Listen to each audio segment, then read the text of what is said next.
Ladies and gentlemen, we are experiencing technical difficulties. Warning, this is a total blackout. Please stand by as we are currently testing our systems. Testing lighting equipment. LED screens. Testing blinders. Testing lasers. Testing 3D video. Testing pyrotechnics. Stand by.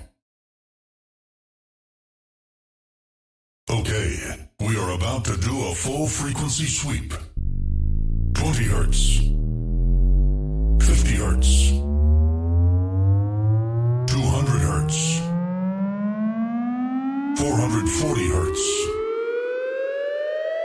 1 kilohertz. 2 kilohertz. 5 kilohertz. 10 kilohertz. Okay. Subwoofer kick test. Balance check. Left channel. The sound should now be at the left speaker. Right channel. The sound should now be at the right speaker. Left channel. Right channel. Left channel. Right channel. Left channel. Right channel. Left channel. Right channel. Left, right, left, right, left, right, left, right, left, right, left, right, left, right, left, right, left, right, left, right,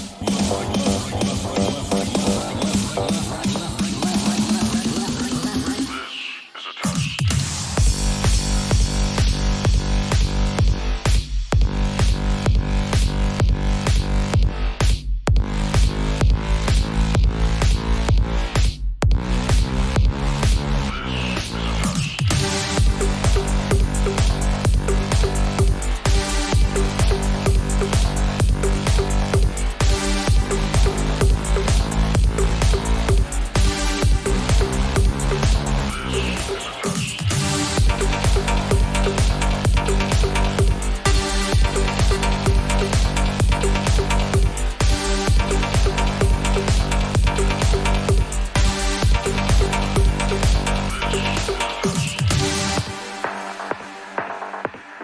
Before proceeding with this show, we'll have to do one more test. Testing at maximum volume. Starting in 10, 9, 8, 7, 6, 5, 4, 3, 2, 1. This is a test.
Good morning, good evening, good afternoon, everyone. I hope you're doing wonderful today.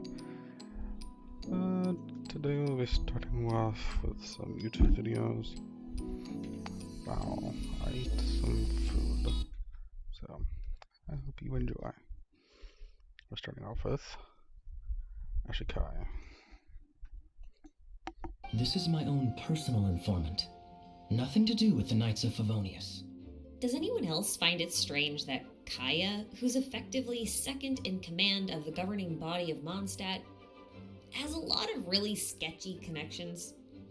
I mean, I understand the importance of having an information network and all, but Kaya's a cavalry captain. And cavalry units historically aren't really the primary information pipeline, so to speak. Typically, an army's cavalry are more combat focused. At best, they might scout ahead of a marching army to ensure that the area was safe, but full-on recon isn't really in their job description.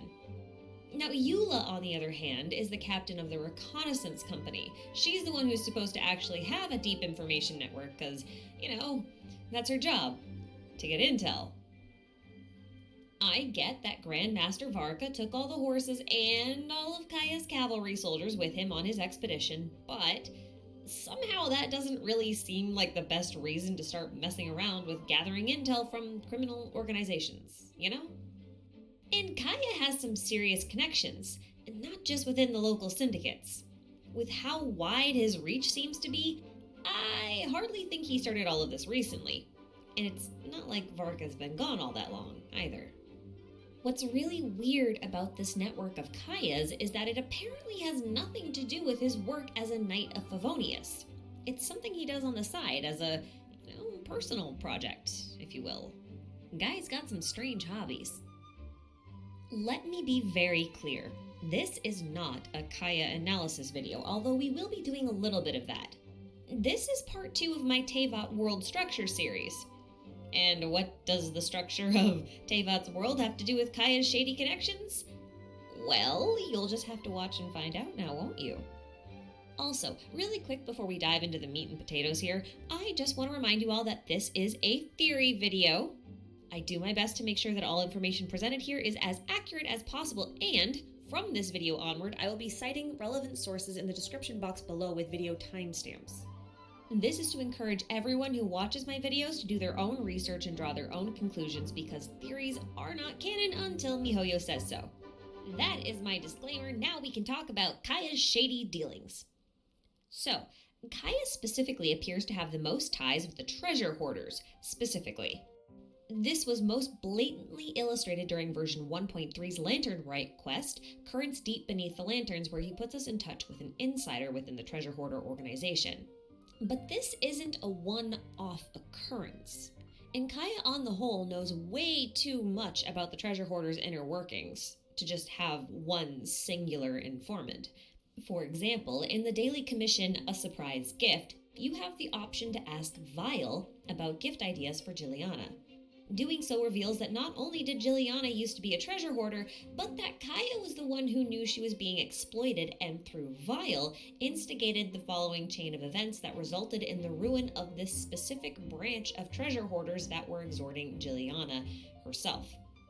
But if the treasure hoarders have a multitude of branches that operate independently, the only way Kaya would be able to reliably suss out this kind of behavior would be to have an informant in multiple branches. I'm looking at you, Vile.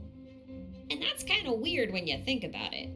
Why in that commission would he move to crush one specific branch instead of trying to bring down the entire Mondstadt operation? They are a criminal organization, after all.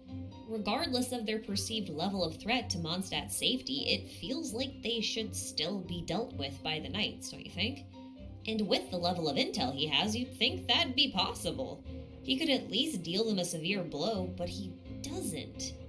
Either he really values the intel he gets from them, enough to let them commit their crimes anyway, or he has other motives. And that might be more likely than you'd think. I bet you don't remember Kaya's story quest, Secret Pirate Treasure, but he sent us on a scavenger hunt that also ended with us running into and later capturing an overzealous treasure hoarder, but began with Kaya claiming he was descended from pirates. Currently, there are 2 playable pirates in the game, Kazuha and Beidou, both of whom use treasure hoarder medals for talents and ascension alongside Kaya. Yes, I know Yanfei, Bennett, and Xinyan do too, and that's not the point. The point is that, well, pirates, treasure hoarders, pirates like treasures, so treasure hoarders are like land pirates? Okay, fine, I admit it. That connection is kind of a dead end. And Kaya claiming to be descended from pirates and his weird connections to the treasure hoarders seem like completely separate things. Heck, the pirate thing might not even be true. It might be a total lie. And Kaya's a pretty weird dude, so maybe he just likes messing with the treasure hoarders in his free time, like it's his way to unwind or something. There really might not be any meaningful connections there at all. Sure, I could really go way out there and say something like, I don't know, the circular shape in the center of the insignia matches Kaya's eye or something, but that seems more like a coincidence than anything else. I mean, that shape is everywhere. Actually, that symbol isn't that common, at least not the Primogem within a circle. Usually we just see the Primogem star on its own. But when I first noticed this in the treasure hoarder insignia, I thought the symbol was supposed to be Mora, since, treasure hoarders like money and all that. But Mora has a triquetra on it, not a 4-pointed star shape. The only round thing with a Primogem-like star in the center of it is this stylistic depiction of the sun, as seen here in Ningguang's story trailer. And that would make perfect sense, since a sun is a star, so a star shape within a disk is a totally reasonable way to represent the sun. So that checks out. But if we assume that this disk on the insignia really is a stylistic depiction of Tevat's sun, then I gotta ask the question, why do the treasure hoarders operate under the symbol of a raven circling the sun? Well, there's nothing about it in-game, but I just happen to know of a few raven myths that might shed some light on this query. The most notable myth comes from Native American folklore. The exact story varies from region to region, but generally it's held that ravens are both trickster and creator gods. This is because the raven is usually the one who brings the sun, the moon, and the stars to mankind, but does so through some underhanded means, usually like thievery. What's interesting to me is that Genshin is basically obsessed with the moon and the stars, but has basically nothing to say about the sun. Sure, the sun is also just a star, but it's a very specific type of star, a planet-hosting star. That makes it special. Now, outside of the Americas, ravens have a much broader range of roles to play, or at least their Corvus family members do. And we're going to be talking about multiple types of birds from the Corvus family, and I'm going to be using all the terms interchangeably. So, yeah. Anyway, in the Old Testament, for example, the raven is the first bird Noah sent to look for land, not a dove, not originally anyway. And then if we move to Southeast Asia, we can also find a Hindu sage in the form of a crow who recounts the world's history, having survived several of its destructions himself. Incidentally, this same sage lived on a wish-fulfilling tree found on Mount Meru, also known as Mount Sumeru, which is completely irrelevant to this theory. I just thought it was a cool tidbit. Now, in countries like Greece, crows are often associated with prophecies, especially those foretelling disasters, which is why in later years they also became associated with witches and harbingers of death. Crows were also used as a symbol on the coat of arms for the Viking colonies of the Isle of Man. And of course, we can't talk about the Vikings without talking about Norse mythology, which is also where things get interesting because Kaya's surname, Albric, was a dwarven king from Norse myth. Now, the most famous crows or ravens here belong to Odin, king of the gods. These birds are called Hunin, thought, or Munin, memory, and were said to act as the god king's eyes. And Kaya's got something funky going on with his eyes. Suspicious. But what on earth does all of this have to do with Kaya and the treasure hoarders? Like, it doesn't make any sense at all. It's a bird, there's sons, okay, I see the mythological connections, it's fine. Why does it matter? Well, let me go off on a little tangent here, and we'll circle back to this in a second. So, Kaya's first name is weirdly a point of debate among theorists because it doesn't have a very clear root. Most theorists seem to agree that his name is of Tamil origin, bearing the meaning monsoon flower, but the evidence to support this is actually fairly weak. Reddit user Dynamocha, however, suggested that since his last name was Albric and of Germanic origin, that Kaya's name might also share the same Germanic roots, and thus settled on an alternate spelling of Kaya, Kaya. Now, Kaya, with a J, has a lot of meanings depending on the language. Usually it means purity, life, or the sea, but in Swedish, Kaya is a form of Kaya, and Kaya means jackdaw, which is a bird. But not just any bird, it is a small version of a crow or a raven. And what's funny about the jackdaw specifically is that it's a bird very famously known for the tale The Vain Jackdaw and Its Borrowed Feathers, wherein the jackdaw decorates itself with peacock feathers and tries to pass itself off as a peacock. And of course, Kaya's constellation is a peacock. The word Kaya, or jackdaw, is related to the derogatory term Filkaya, which means drunken jackdaw, or drunk as a jackdaw. Historically, this term came about because of outdoor beer brewing, where jackdaws would swoop down and swipe fermenting grains, thus earning them a reputation of liking alcohol, or at least beer, which is hilarious given how much Kaya likes to drink, and the fact that he was left at a winery. And the fact that apparently his code passphrase is Wine begets wisdom. But you know who else likes to drink? Pirates.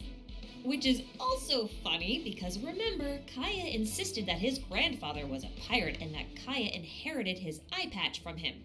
Now, pirates allegedly wore eye patches because they were constantly going above and below deck. On average, it takes the human eye around 25 minutes to adjust to the dark, so keeping one eye covered allowed them to adjust to darkness instantly just by swapping which eye their patch covered. So yeah, Kaya actually could have just inherited the eye patch from his grandfather, and it does kind of solidify the pirate connection a bit. And yeah, we can talk about the implications of this as per Kaya in another video and why he might wear it all the time, but for now, let's just roll with the pirate thing. Weirdly enough, I have always associated jackdaws with pirates, which might be because I've watched way too many pirate movies where the ships were named Jackdaw. But like I mentioned earlier, jackdaws are the smallest members of the Corvus family. And there's another Corvus reference on every pirate ship. You know what that reference is? It's the crow's nest. You know, the lookout post on the main mast. A little more digging, and I discovered that the term's crow's nest actually comes from Viking sailors who, instead of carrying around parrots like a conventional pirate who didn't carry around parrots, they actually just, took a lot of parrots from the southern islands because they were really easy to sell because they didn't take that much food, so they were easy to transport. Anyway, Vikings had crows for practical reasons. Just like with the story of Noah's Ark, where he released a raven to find shore, if visibility was poor out at sea, Vikings would release their crows and plot their course according to the crow's flight path. Worth pointing out that this is based on a legend and may or may not be true in origin, but hey, we mostly talk about myth anyway, so it's a moot point. Now, I bet you that whenever I mention pirates, you all instinctively think treasure in your head, and that's totally valid. That's kind of what made pirates so famous and kind of popular to begin with, was the pirate treasure. But remember, Kaya's story quest is called Secret Pirate Treasure, so yeah, connection is very valid. But you know who else likes treasure? Well, yeah, of course, Sealy's like treasure, and yeah, Paimon does too, but I was actually thinking about the treasure hoarders. And treasure hoarders were already a weird bunch of misfits, but have you ever noticed that they're one of the only enemy types we never actually kill? When we beat them, they don't crumble into stardust like everyone else. They just retreat and smoke bomb the heck out of there. And you have to admit, their lineup of roles is kind of odd for petty criminals. I could write off the grave diggers as grunts that dig up things like ancient burial sites, but what the hell are those potioneers? It seems to me that with their extremely proficient alchemy abilities, they'd be able to find much better employment that's stable, legal, and, pays better. Also, why are they looking for test subjects? Test subjects for what? Are the grave diggers there to bury the failed test subjects? I have to know. But it really does bring up the question of what the heck are the treasure hoarders even doing in these ancient ruins? Members like Ynir are researching ancient gods, which is so strange because the only other people doing that are like Sumeru researchers or the Abyss Order. Or, maybe sometimes the Adventurers Guild, I guess. So if treasure hoarders are researching treasures and the gods of ancient worlds, just like the Abyss Order is, and the Abyss Order is made up of a faction of individuals turned monsters from the nation of Conria, and Kaya is heavily involved with the treasure hoarders and is also from Conria, then is it at all possible that the leaders of the treasure hoarders might also have deeper connections to possible survivors of Conria's downfall that didn't get turned into monsters? What if they escaped Conria's downfall and fled to Devat through the Dark Sea, masquerading as pirates? We've talked about Conria being an underground nation, but that might not be completely true. Consider this passage from Kaya's 4th character story that talks about the day he was abandoned at the Dawn Winery by his father. This is your chance. You are our last hope. Kaya's father squeezed his son's lean shoulders as he spoke, seemingly looking right through Kaya to someplace far beyond. On the other side of the horizon sat their distant homeland of Conria. Kaya would never forget the look of both hope and hatred in his father's eyes as he uttered those words. I'll draw your attention not to his father's words, but to the direction of Conria. On the other side of the horizon. That's not underground. Even if the actual kingdom itself were underground, the way they arrived in Tevat might not have been. For those of you who think this is a bit of a leap, let me point something out, illustrated well by Twitter user NonBeto. The spiral abyss, the treasure hoarder symbol, and the symbol of the eclipse on Surumi Island mural are all basically the same shape, and depicting probably the same thing. And I've already argued in this video that Conria is connected to the Spiral Abyss, the entrance of which is way out at sea on the remains of what used to be the tallest mountain in Mondstadt. And since the Dark Sea is basically anywhere that's not Tevat and includes things like island landmasses, who's to say that there aren't more entrances to other places out there somewhere? In the same video I mentioned earlier, I also argued that the domains we descend to are likely part of, or at least connected to, Conria. But don't you think it's weird that a nation thought to be underground has a sky? Some domains even show a full moon, just like the one in Tevat, while others, like this domain in Inazuma, have the sun in full view. And it's worth mentioning that the Abyss Order, as well as Dainsleif, have design motifs that are littered with stars and galactic patterns. And sure, those could be more of an abyssal thing, but Albedo is also from Conria, mostly, and he still has all of these crazy star and solar motifs despite not having any actual ties to the abyss. Treasure hoarders also have belt buckles with stars on them that match their insignia, and they have those weird potioneers that throw offensive alchemical creations at us to attack, and Conria was known for its incredibly advanced alchemy. In other words, it's actually unlikely that Conria is underground at all.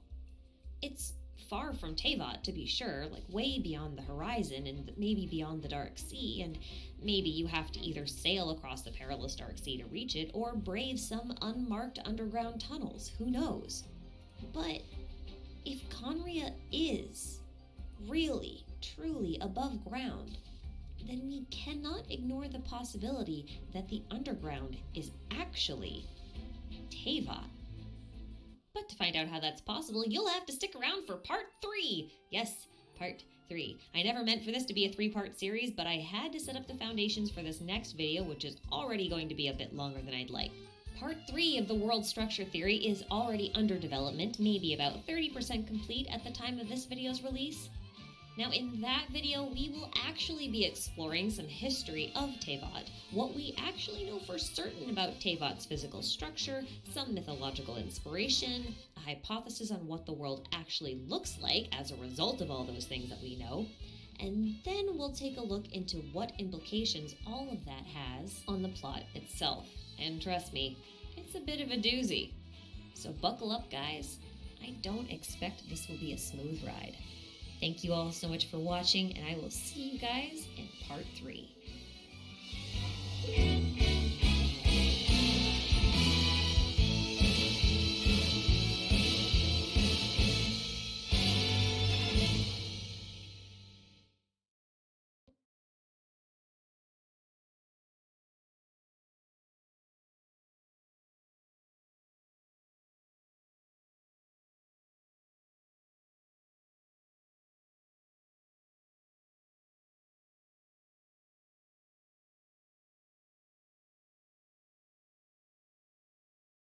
Hey everyone, MTash here, and today I wanted to talk about Toma. I made a video yesterday, kind of hyping him up, and I was like, oh, I see some potential here.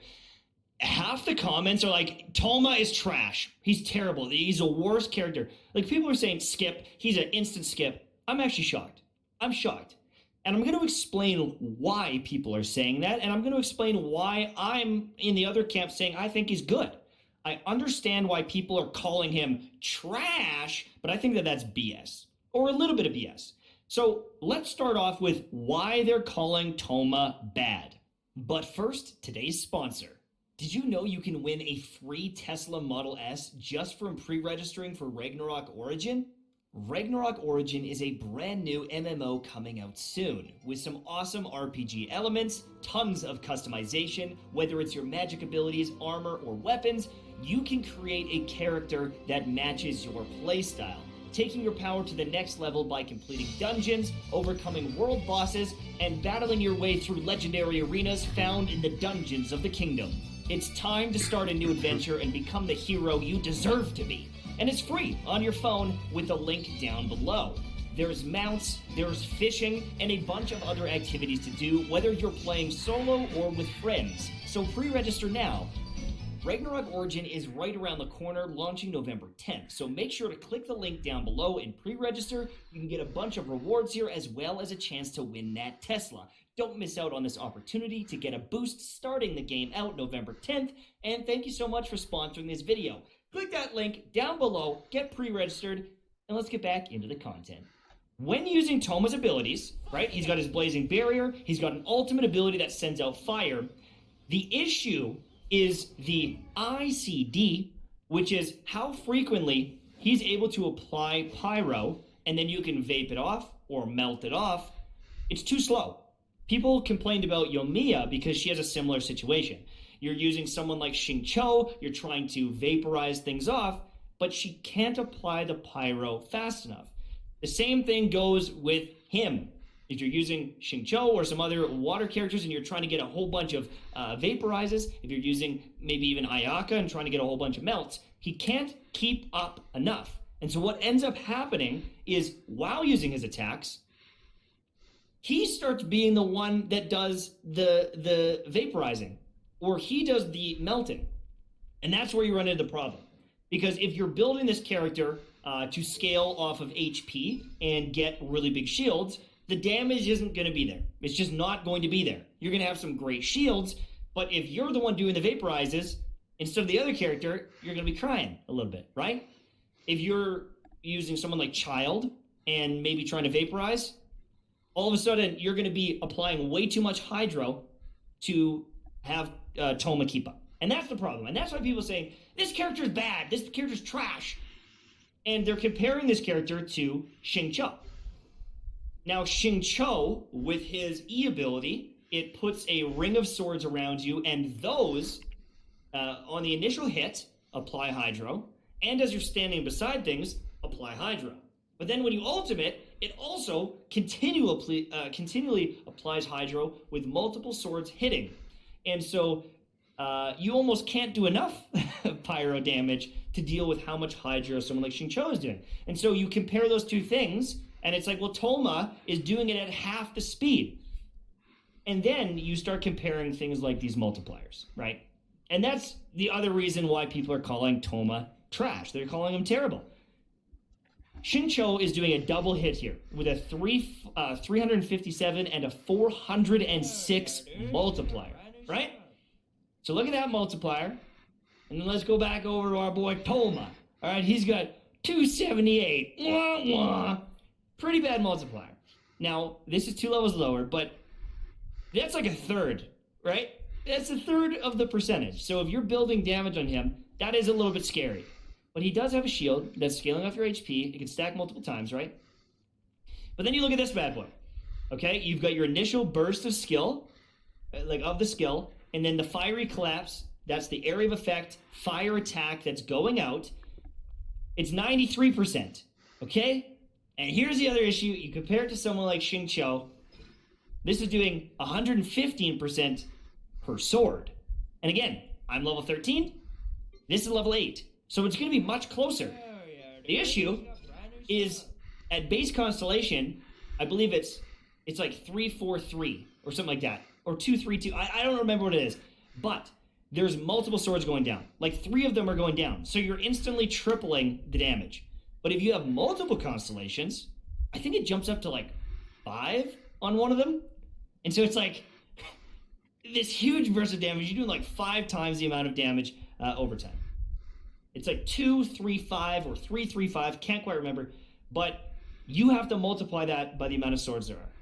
And so yes, if you compare Xingqiu to Toma, and you thought he was going to be the fire Xingqiu, like I did, I truly did think that, you might be let down. All right, you might be let down. But the other thing too, you have to remember is the artifacts that he has. He's got a noblesse set here, right? If you look into the artifact details, he's not getting any pyro damage, right?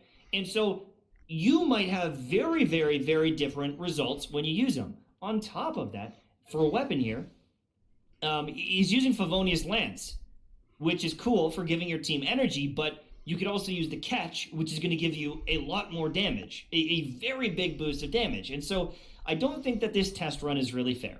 And I know that people have tested him. They haven't said he's amazing, but I don't think that this is going to be putting him in the best light. This isn't optimal. Now, that being said, those are the problems. That's why people are saying he's trash. There is no way you can call Toma trash.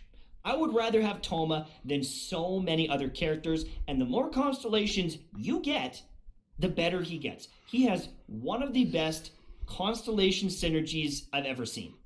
And I think he is valuable. And so if you're looking at looks, right? If you're looking at looks, you think he's really cool, that's awesome, and you want to go for him, it's not like you're picking a bad character, and I think that narrative needs to start. I would say that, if anything, he's balanced. He brings some good stuff to the table. Maybe he doesn't break the game, but if you picked up this character, you're a brand new player, you leveled up your Toma, and you used him, it's not like it's going to crush your account. It's not like it's a waste of resources. It's not like you leveled up Amber, right? So this is a 8-second shield duration with a 15-second cooldown.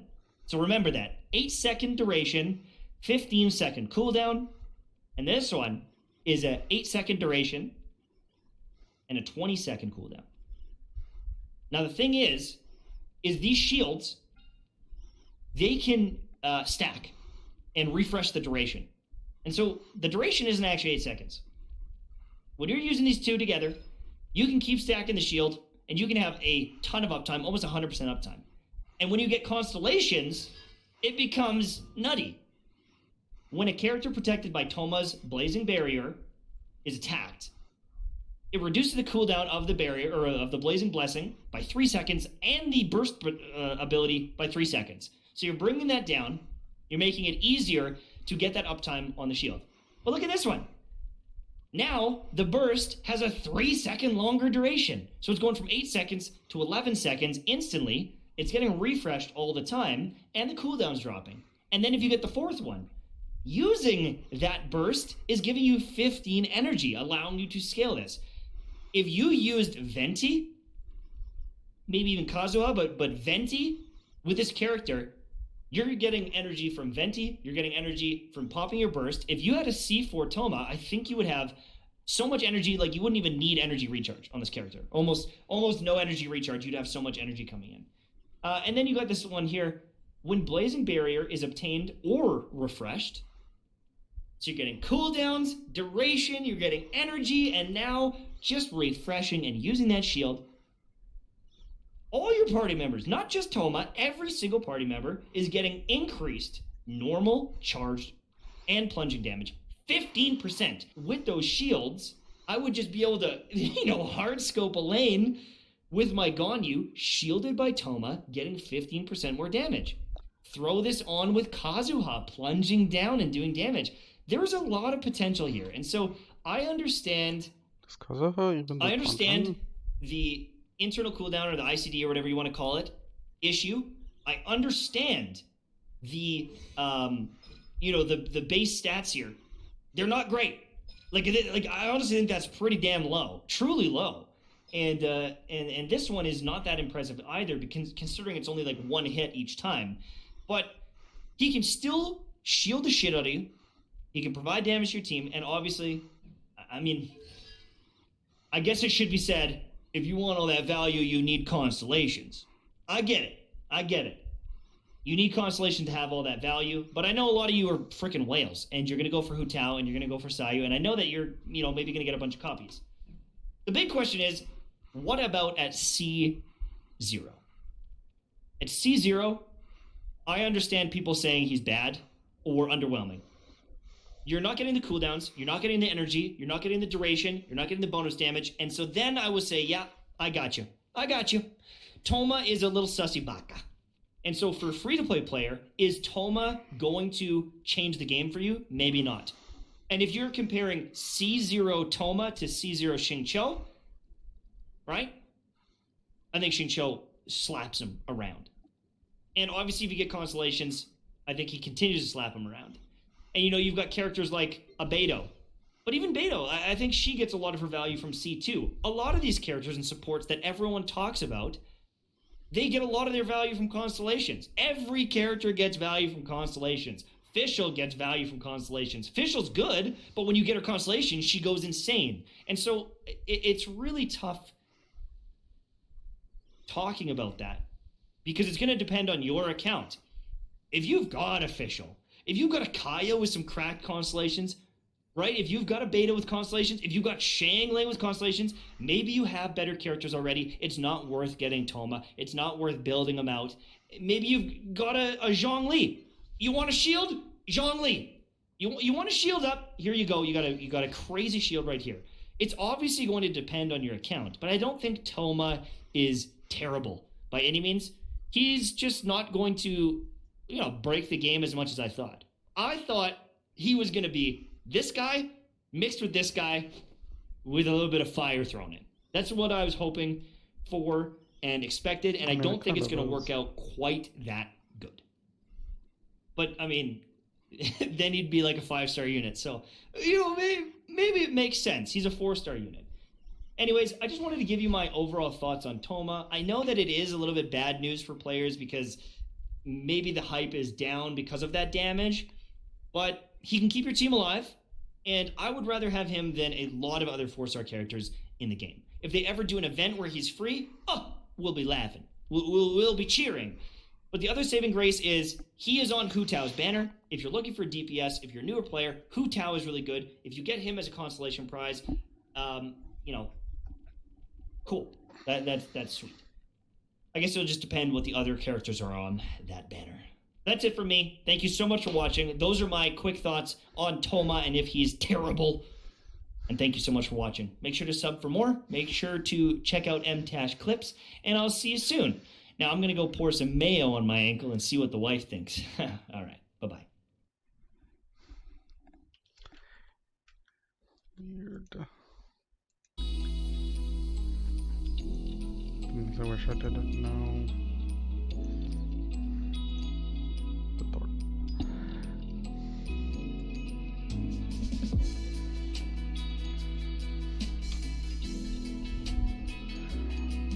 Thinking that Toma is a mix between Xiongling and Xingqiu. Would that make him a 3-star? Is that what people are saying he's trash? It could be.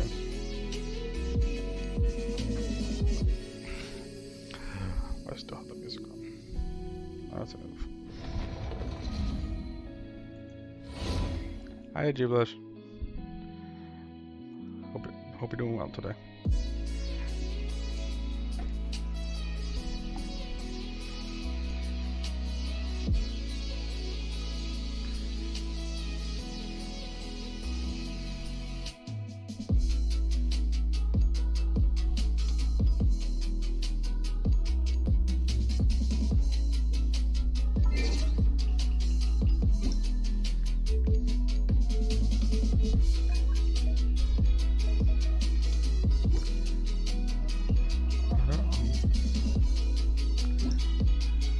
I remember why the music was on.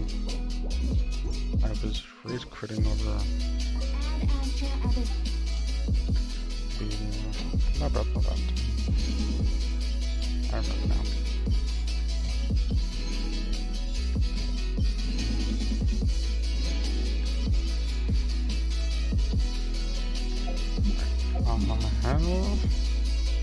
I have actually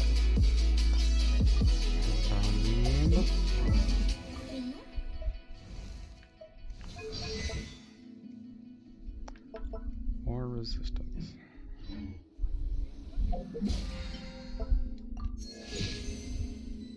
Ooh, maxed out at 49. That's a move.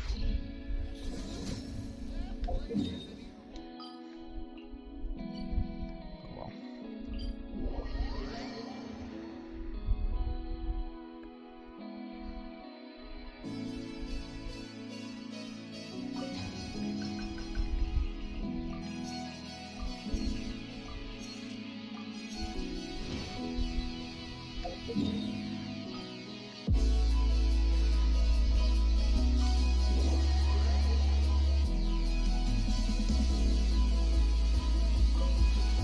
This realm is true.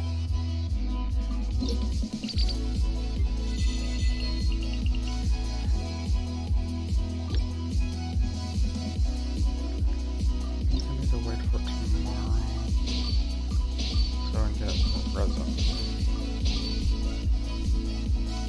Just a resin. If you ever had...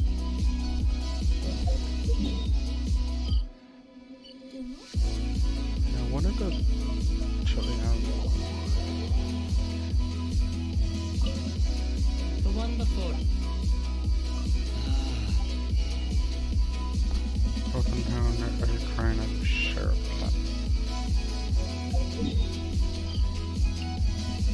Alright. Let's go to this one.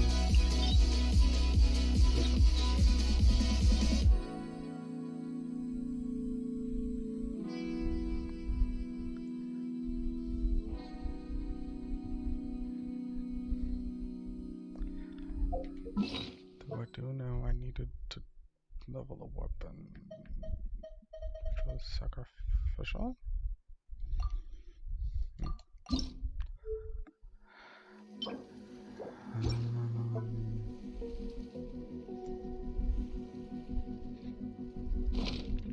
I think I'd rather do resistance.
I do think the 3D effect on skill icon is cool.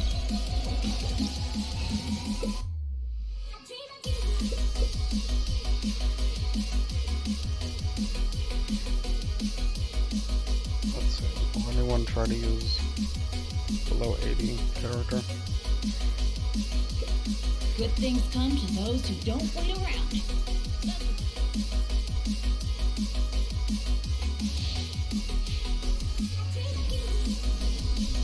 Off we go.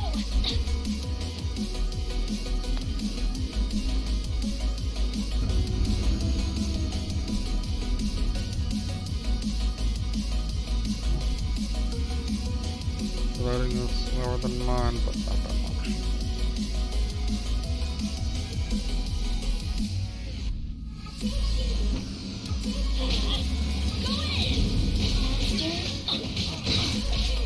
Let's light it up.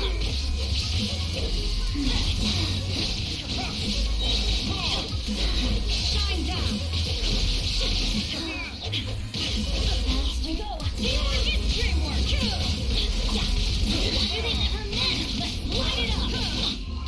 Illusion shattered. Let's light it up. Let's light it up.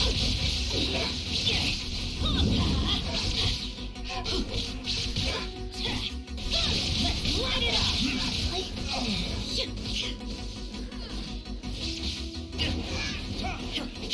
Everybody go down. Let's light it up. Let's light it up.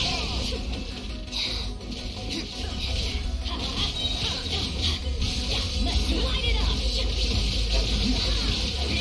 I'm annoying getting up 4 seconds. Hold on. Light it up.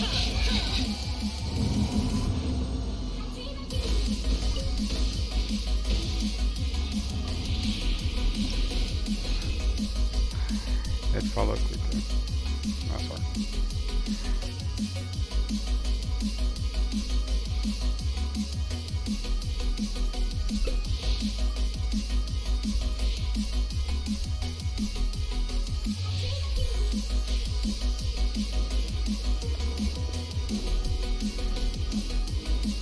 Off we go.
The cool part about the teapot is that you can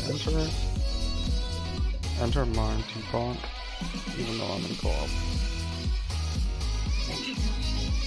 That's pretty cool.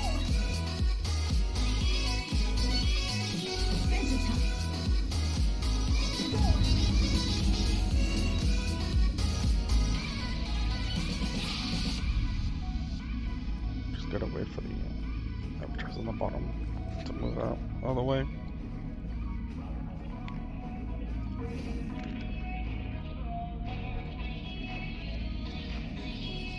Benny's Adventure Chain Assemble! Stand back! Orders given. Orders received. Let's light it up! Let's light it up! Go ahead! There's no escape! Let's light it up! Let's gonna hurt in the morning!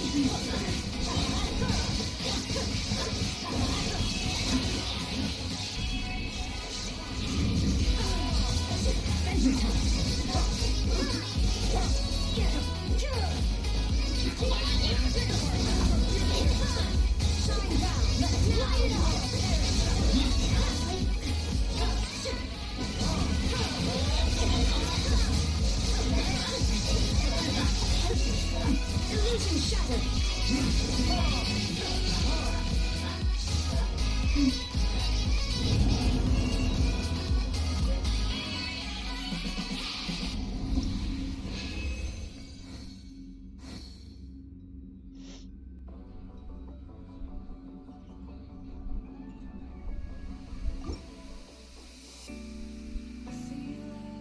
Such. Shine down!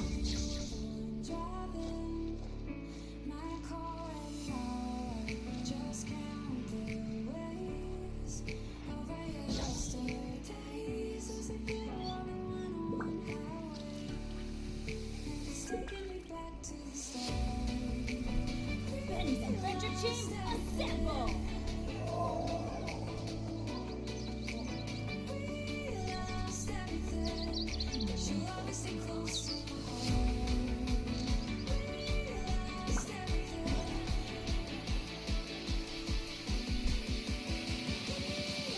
There is no escape!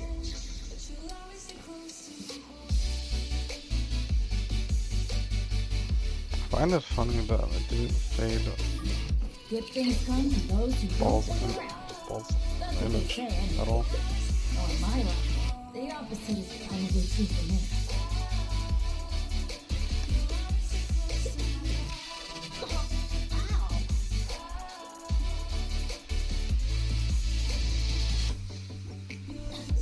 Off we go!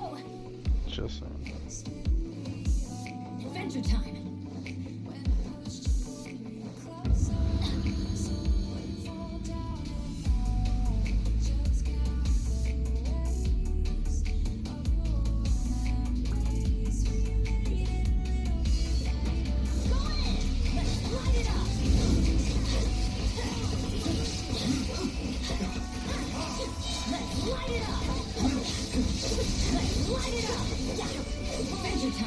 Let's light it up!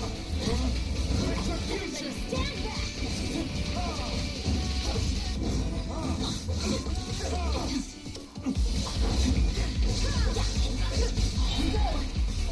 Now you shall hear Let's light it up!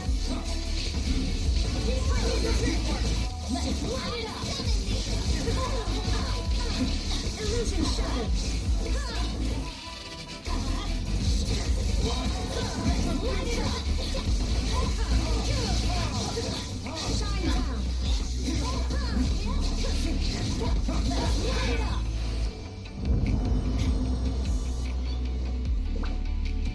Adventure time.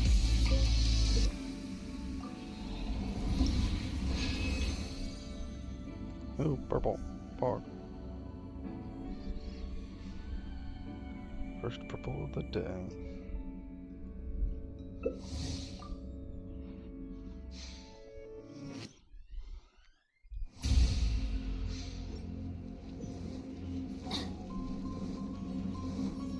Off we go. Adventure time.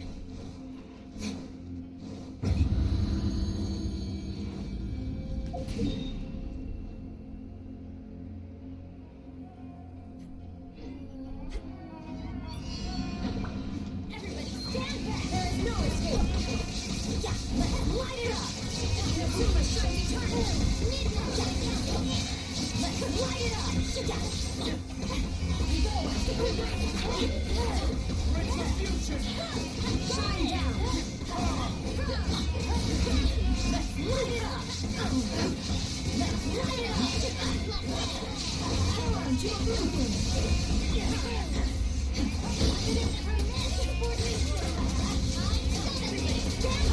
Illusion shattered. Let's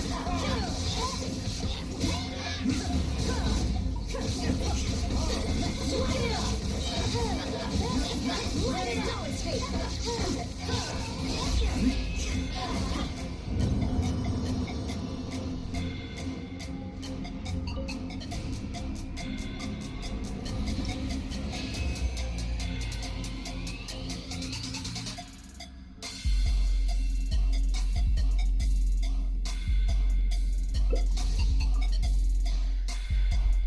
Is this not something along? Oh, it is.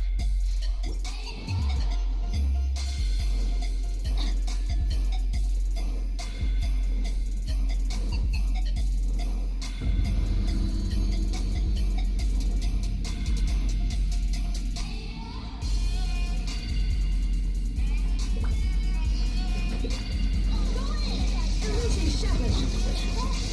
Now you shall perish. Let's light it up. Adventure time. Let's light it up. Let's light it up. Teamwork is dreamwork. Inazuma shines eternal. Let's light it up. Illusion shattered. Let's light it up. Everybody stand back. Let's light it up. Royal decree now. You shall perish.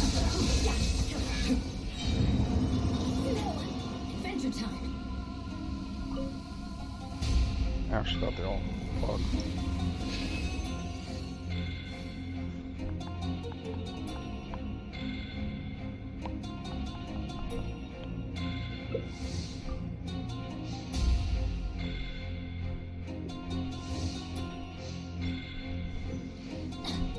Off we go.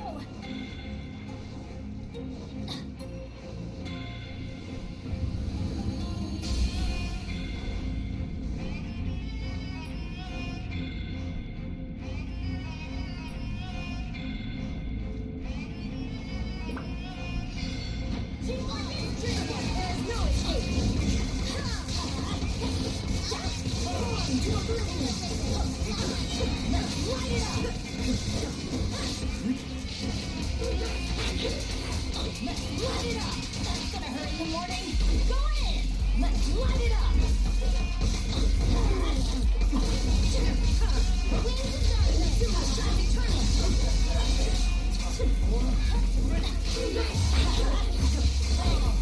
Let's light it up. Illusion shattered. Let's light it up. Let's light it up. There is no escape. We go.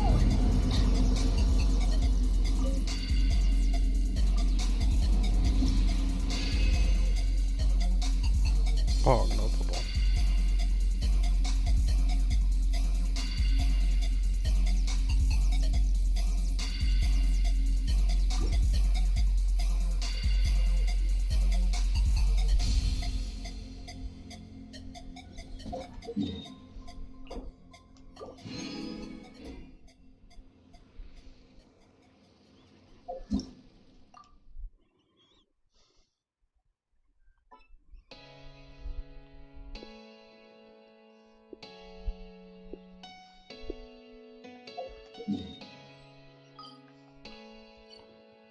Is anyone gonna put out a message?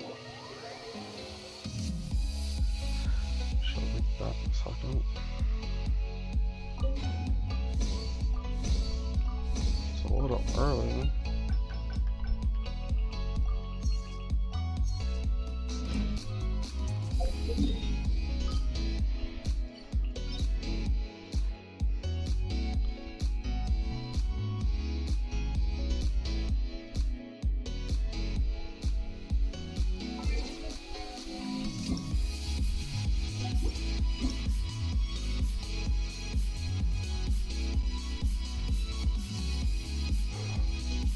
Yummy barbecue under the stars.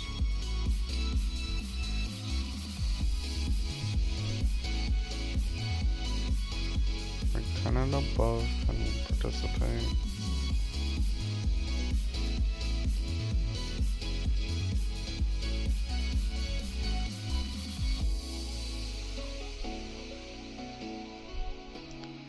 Sure, why not?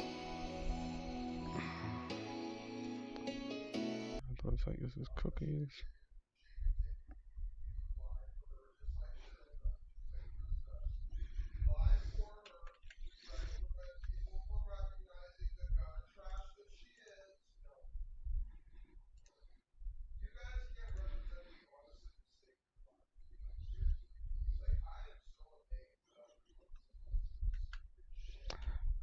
This event literally crashed my music player.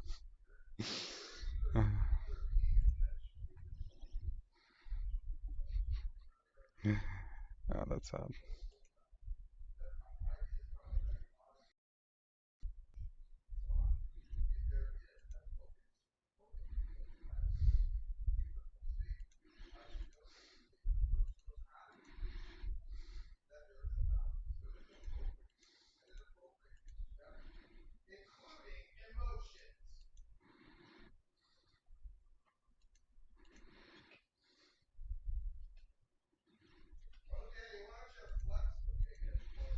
It's weird that this doesn't have any sound.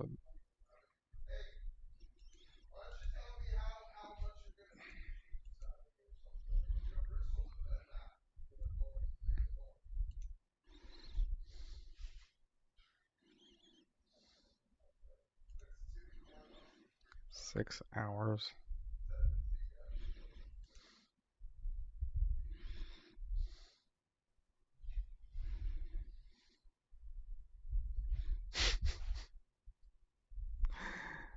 Oh.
'Cause I saw the text on your phone and it's hard to say.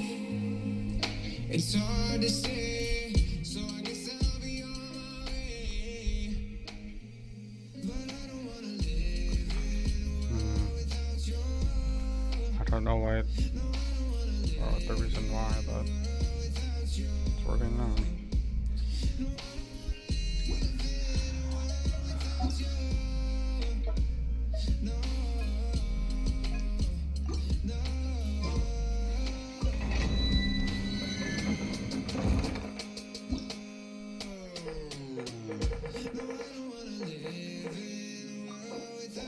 Alright, back inside.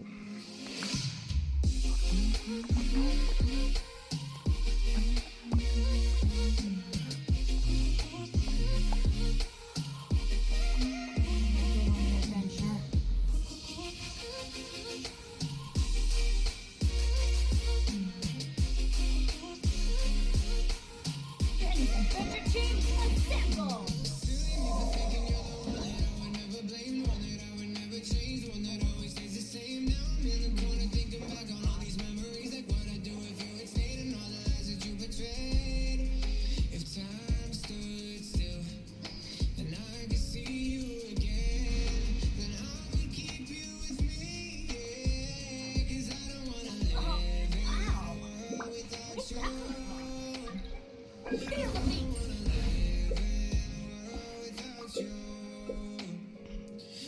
Oof, 280s.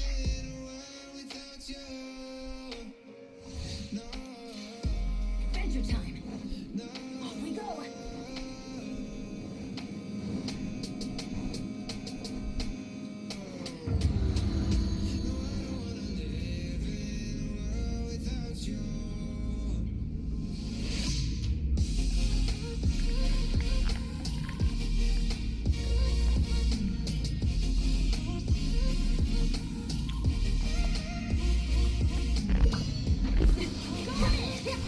Thanks for mercy. Light it up! Light it up! Let's light it up!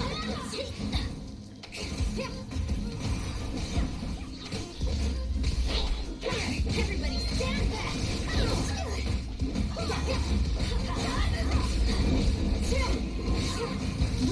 Hear me, shut up! Let's light it up! Be mine! We go! Let's light it up! Let's light it up! Go Let's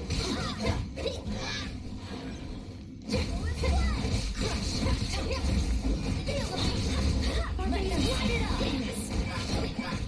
Shut up! Straight to the core!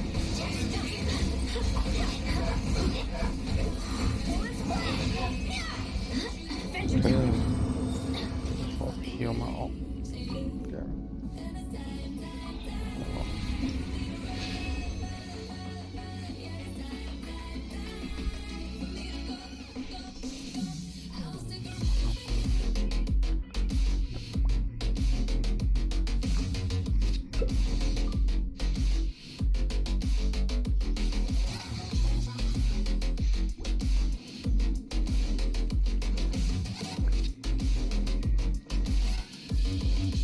Adventure time!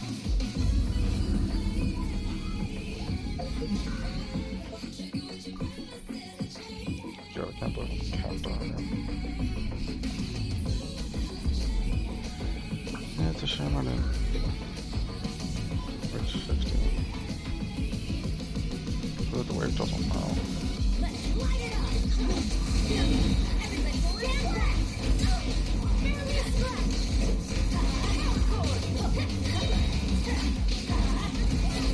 Thank you very much. Let's light it up! Let's light it up! Adventure time!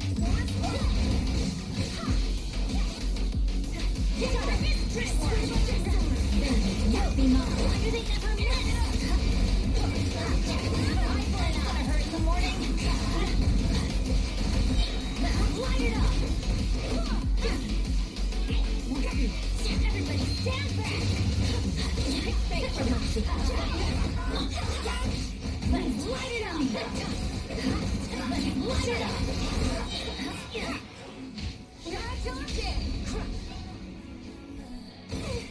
Freeze to the core. Let's light it up.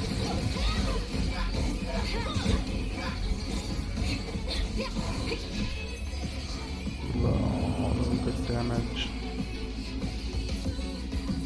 Cryo is not good. That's all like a skill.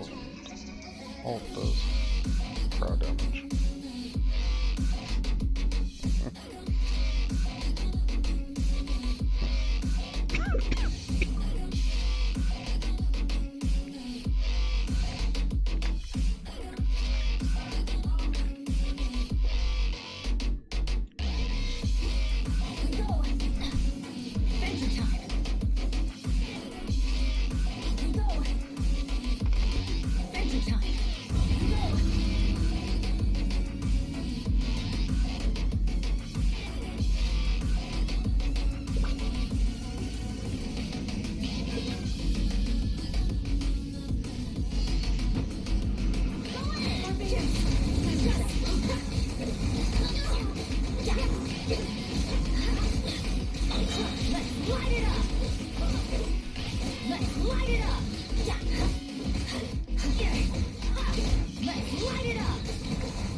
More speed. Favor mercy. Vengeance will be mine.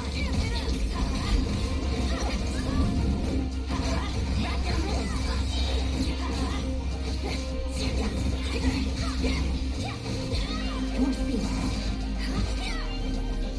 Go in. Trigger me. Crush.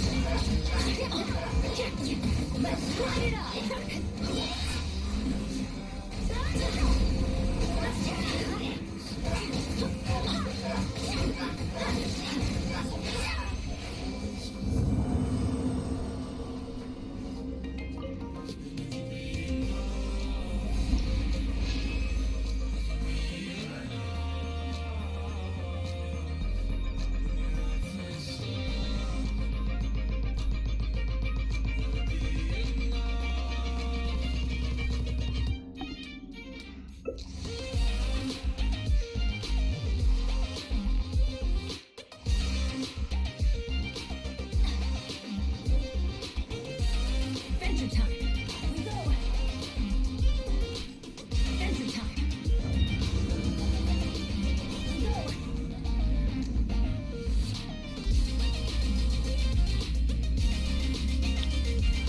So I'm kind of now a bit behind on the growing of a fish because I messed up on Let's light it up. Let's light it up. Let's light it up.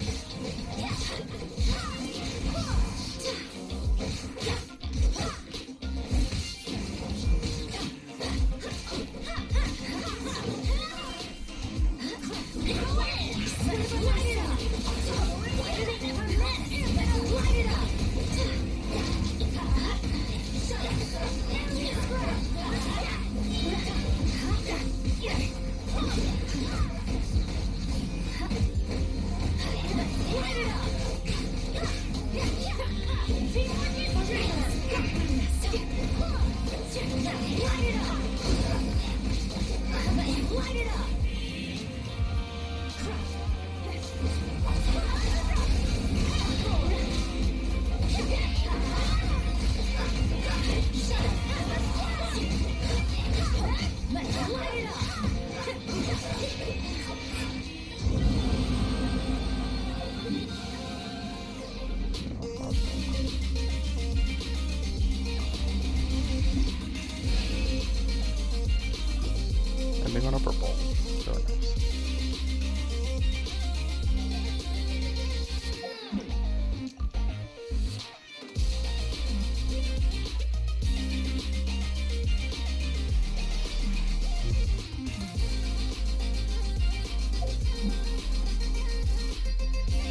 Did I get the next part in there?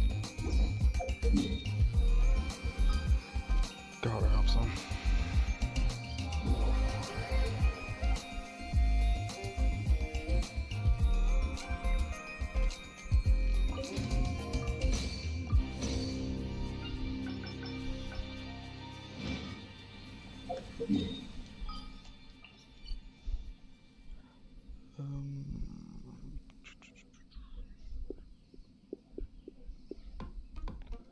Benny's adventure team. Supply function units.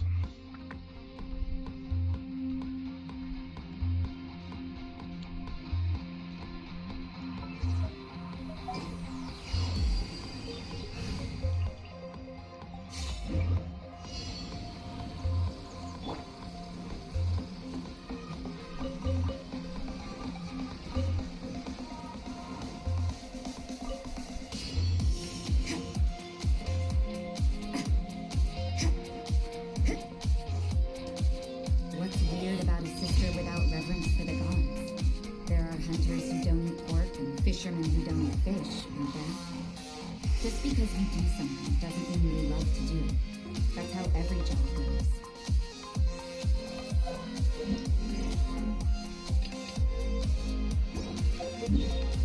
Sabotage slam dunk. Can I sabotage soon enough with this team?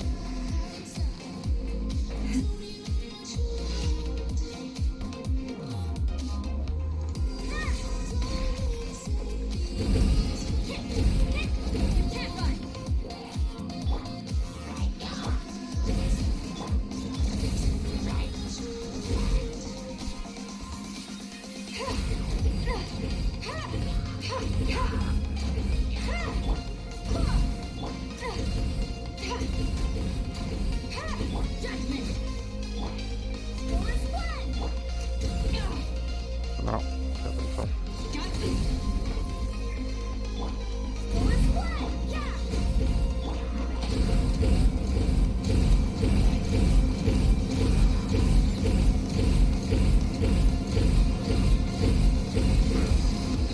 Way too dank. That's quite fun though.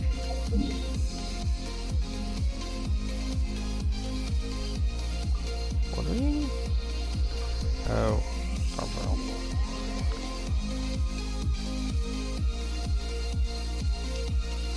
Don't like it.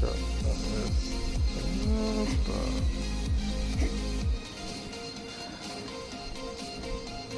Oh, damn it. Oh, that just ruined everything. How did I mess that up?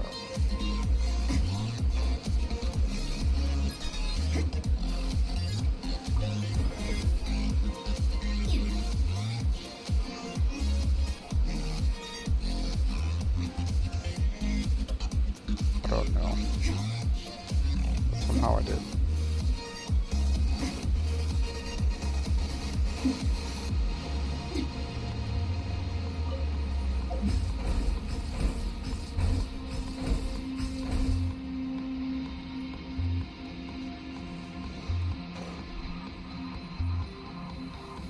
Would be if the time trial.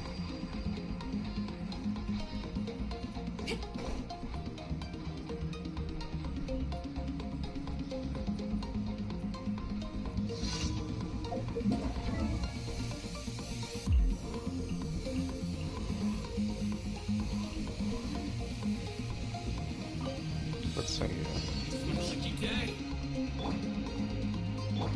This'll pack a punch. The hunt is on. Judgment. Punishment.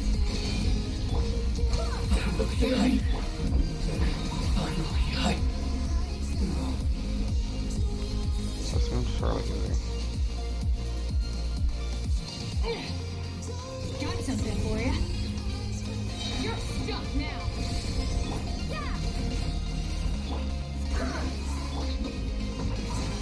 Wait, hear me.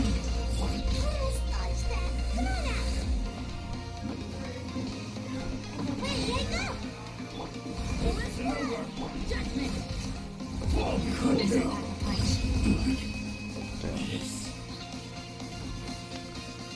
doing last second. Oh well.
more books.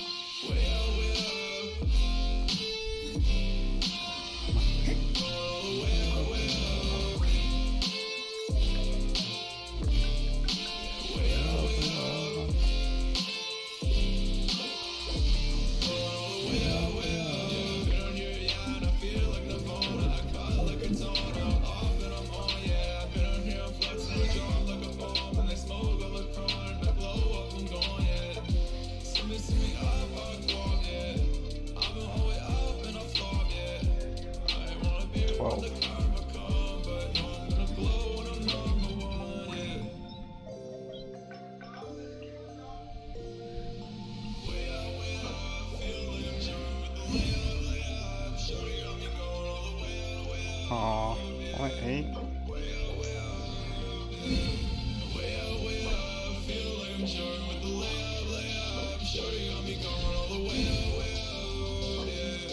Alright.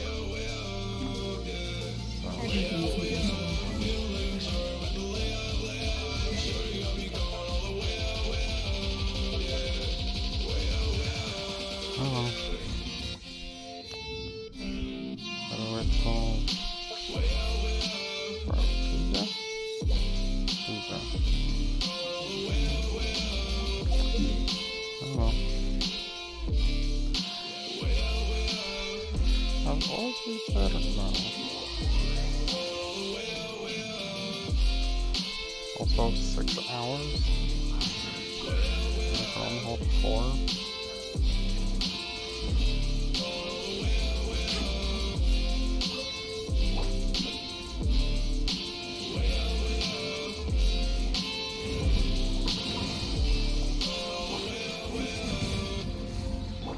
This is a new one. Ever seen one of these?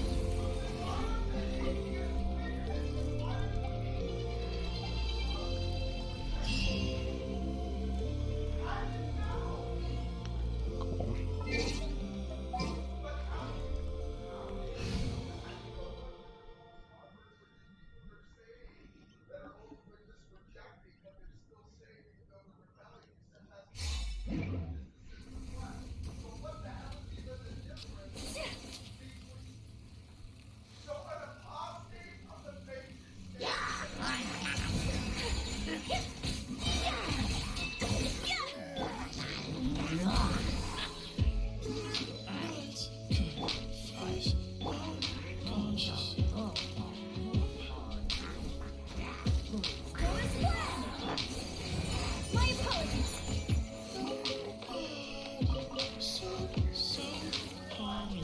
I'm forgetting I could do that. Just freezing by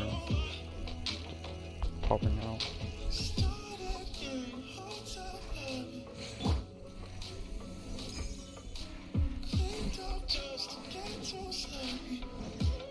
Ugly. Very short window to snipe. Ew, where's the cyber set? Buggers.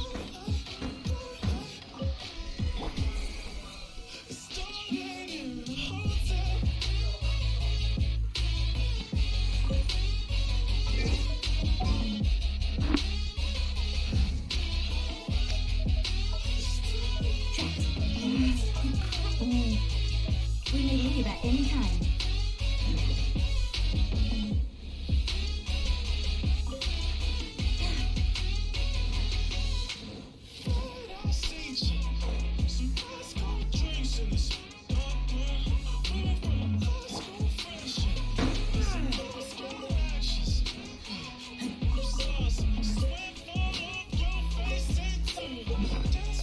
Did that max out?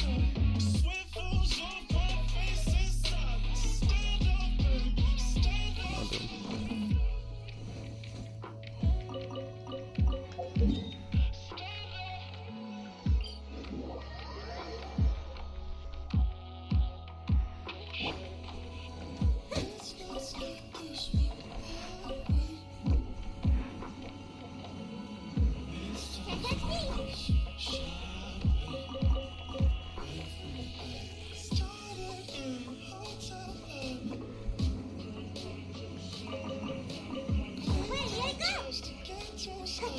How did I miss?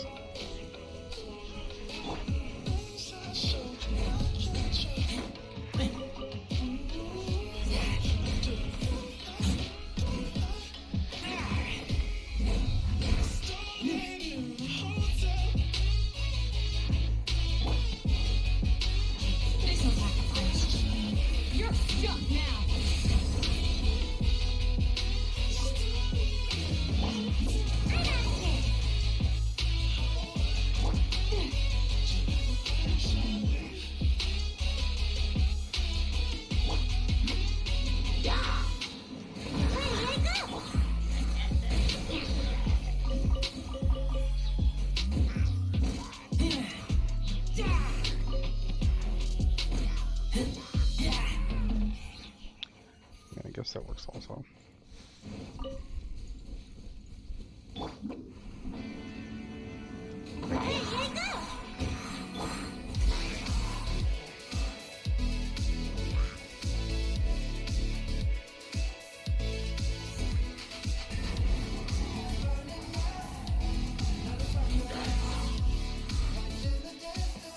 Only 4K? Really?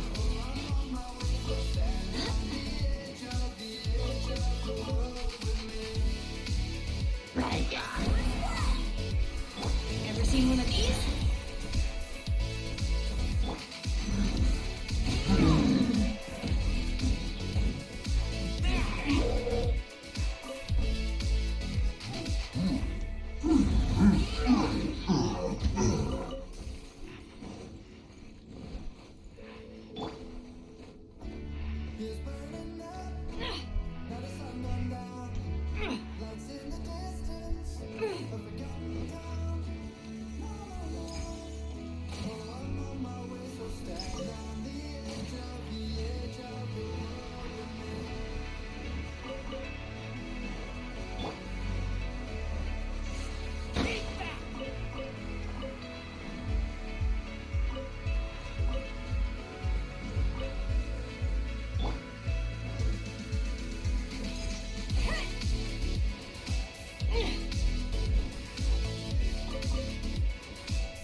Melt you down like ice cream. What does that even mean? Defeat 4 opponents with melt within 2 seconds. I have to do it 5 times. Okay.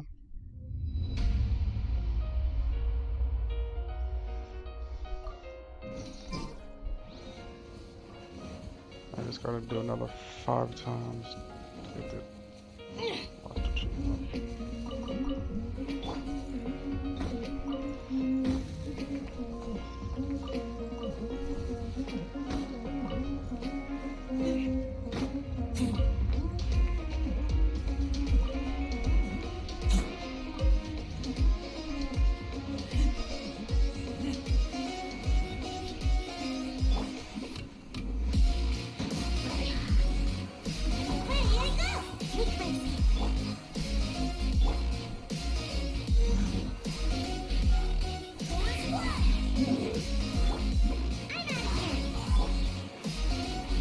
Got something for ya.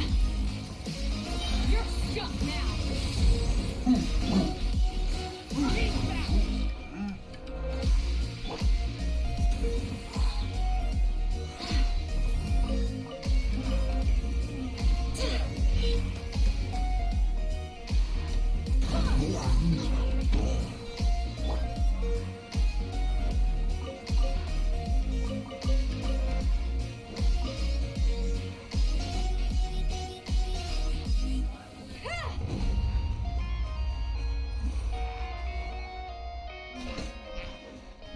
Ever seen one of these?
Joke's on!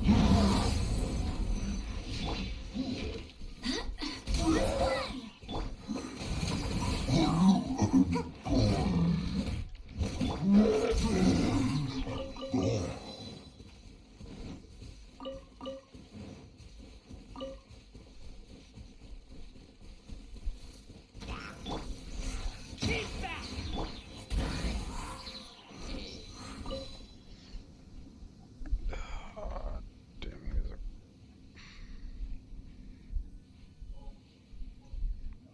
Right, that's it. Oh, it is.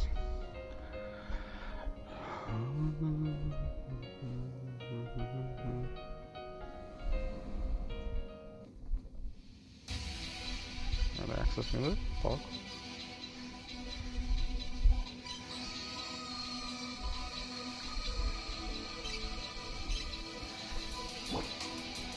Also new Pegmore rooms. Pause. See how dope this song is.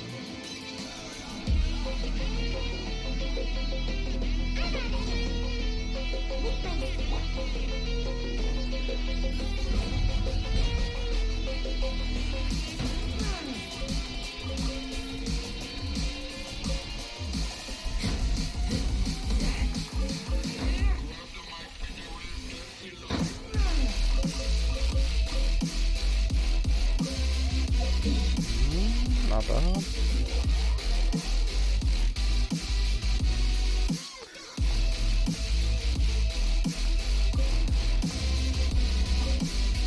Yeah, wait.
that one. Let me get better with that end.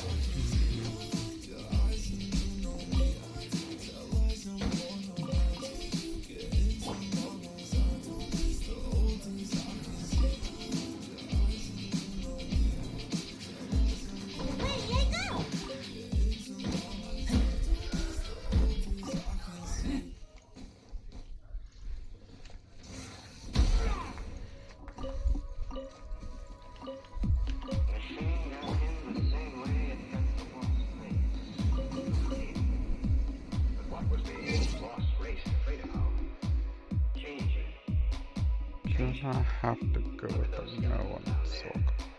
They had atomic energy, but they couldn't control it. Never liked it.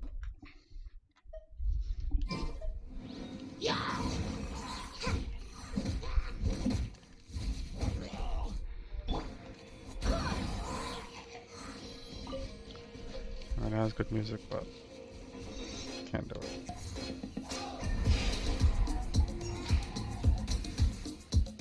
Only had one. The area effect of that doesn't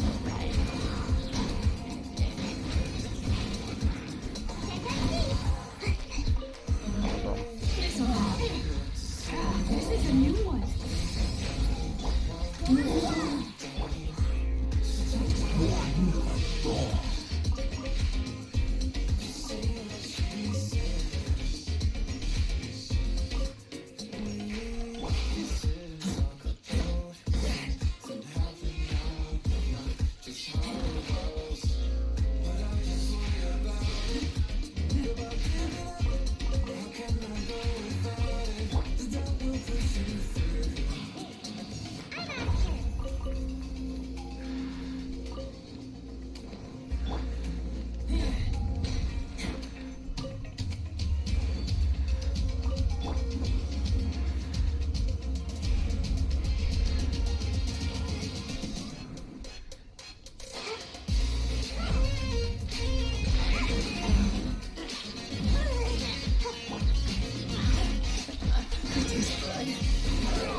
Still not pretty. Don't know why.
Just inability to crit.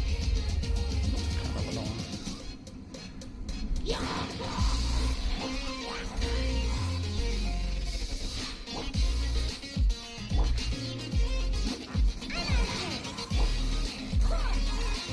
Oh, now I crit.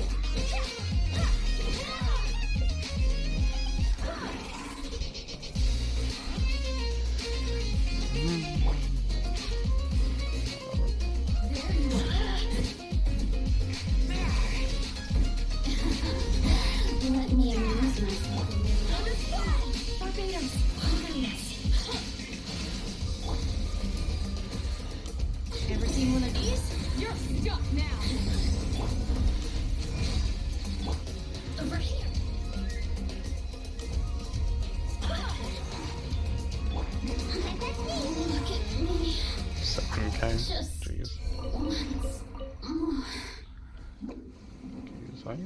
for being real peaceful.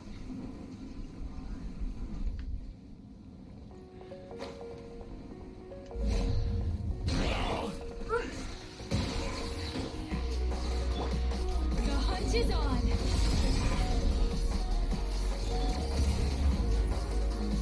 Again, how did that not hit?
This is a new one.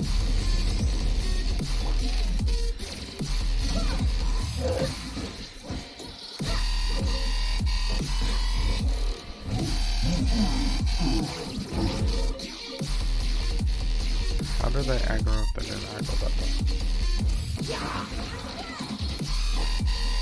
Got something for you.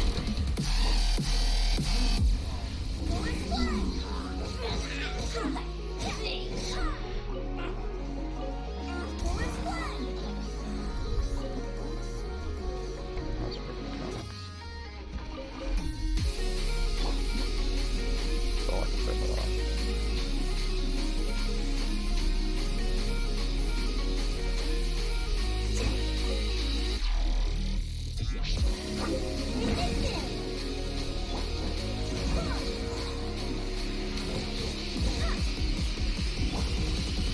Ever seen one of these?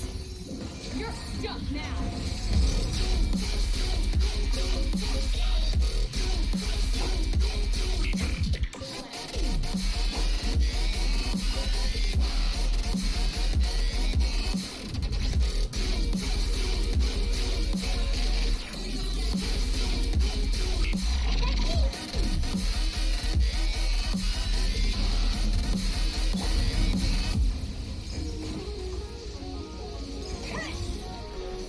Got something for you.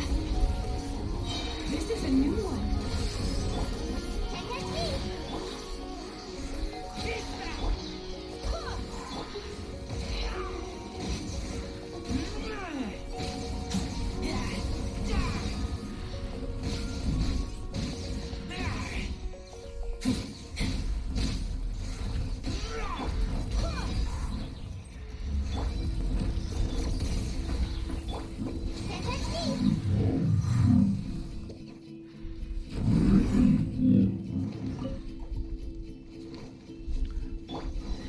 So with the funnel blow is hilarious.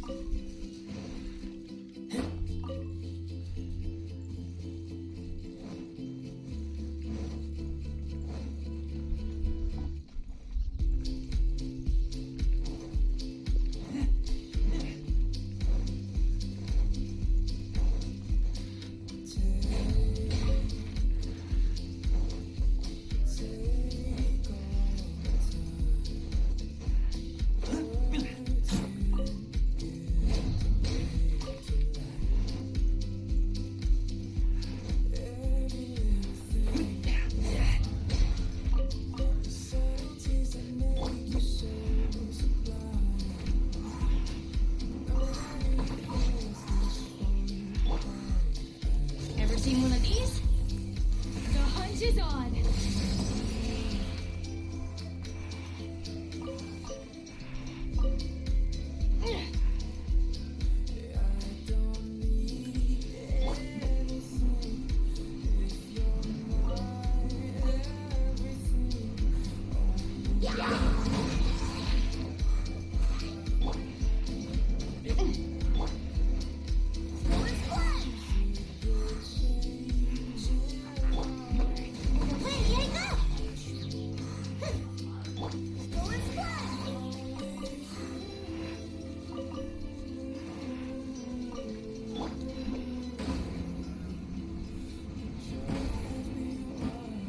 give me the barrel, man. Ready, I go! Got something for you.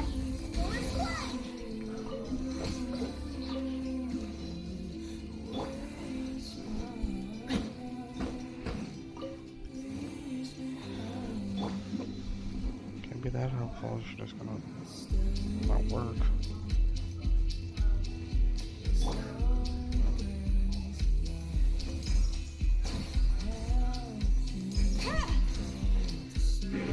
Ever seen one of these?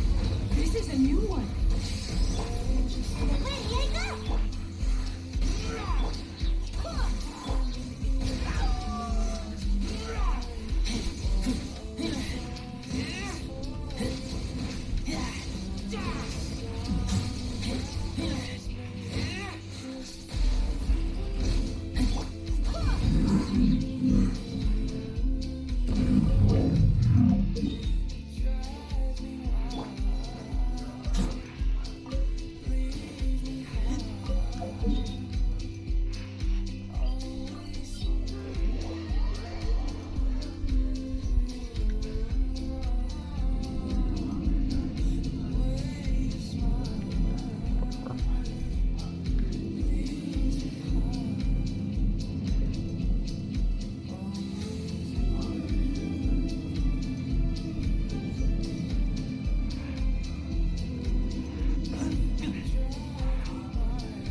You're stuck now.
The hunt is on.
You're stuck now.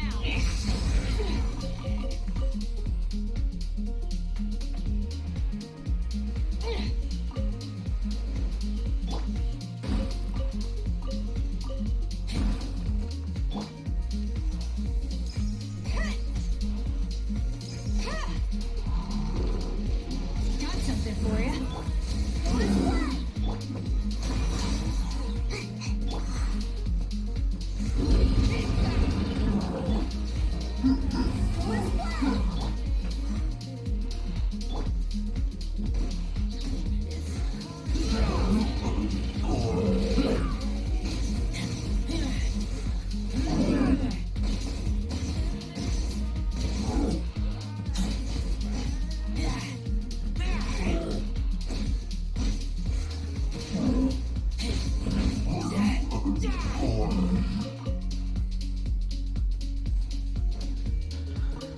So Razor all goes through shields.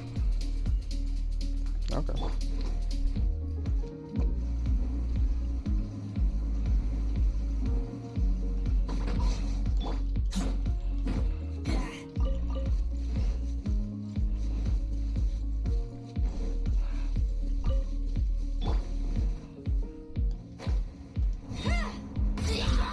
This is a new one. Ever seen one of these?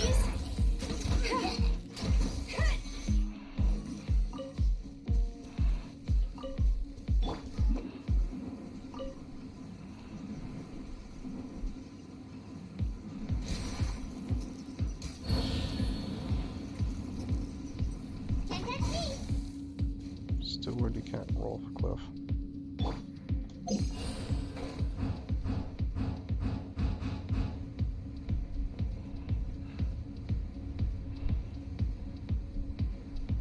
Believe it or not, that's true.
Didn't even hit. That's not.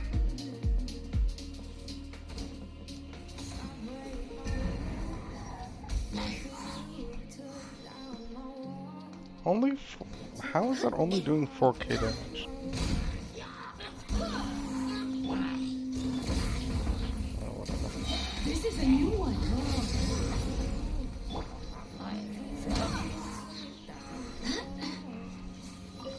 How is that fall damage only doing 4K?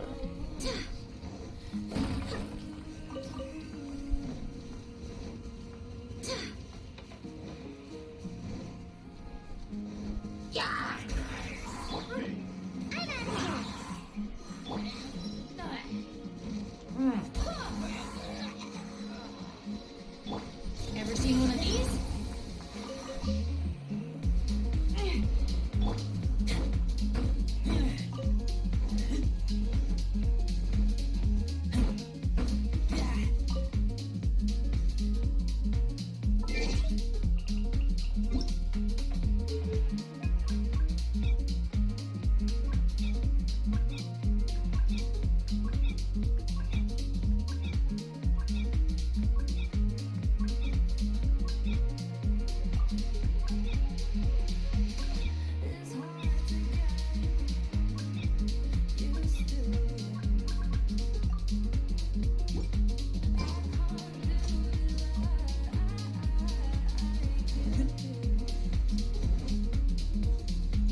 I don't know what the filtering does, but it's on.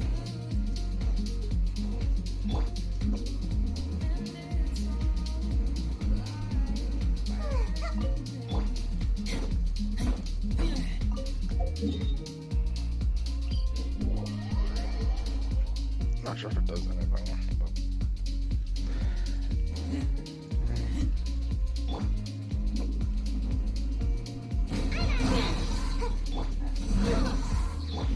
You're stuck now. This'll pack a punch.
Okay.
Until this was up.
Yeah, how'd I miss? Sad.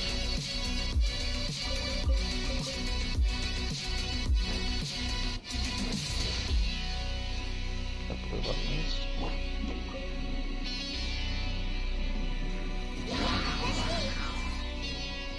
Got something for ya.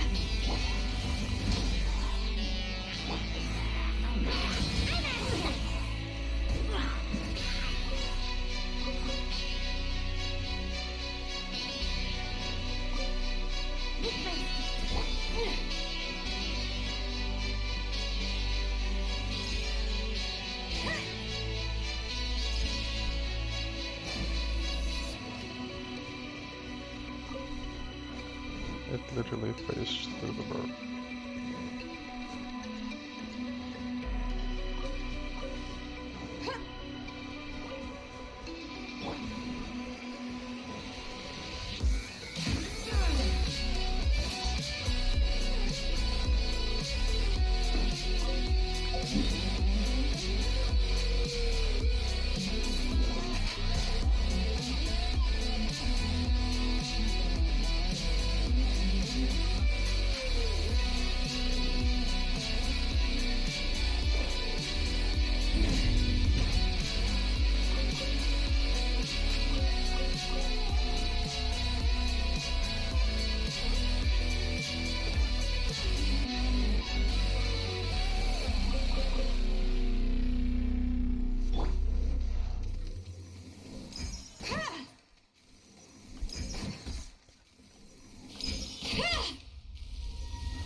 This'll pack a punch. The hunch is on. Ninjutsu!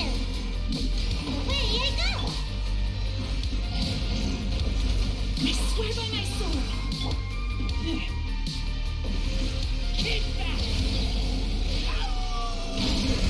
Kick back! Kick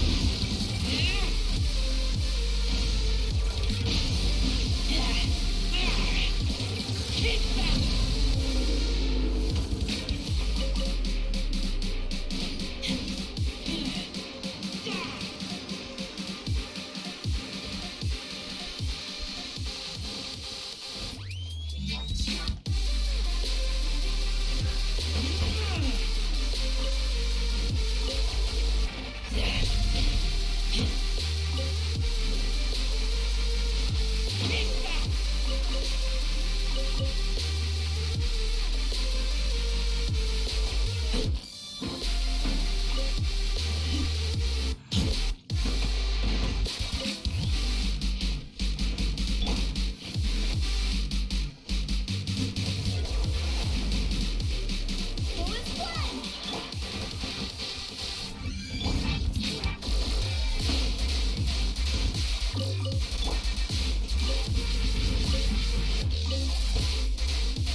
Wind, hear me.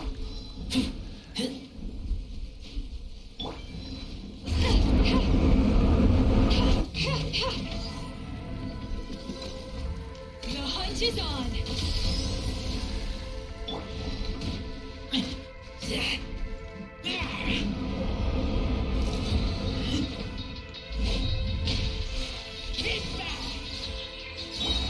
Got something for ya.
should be seeing a lot of others or family members doing it good.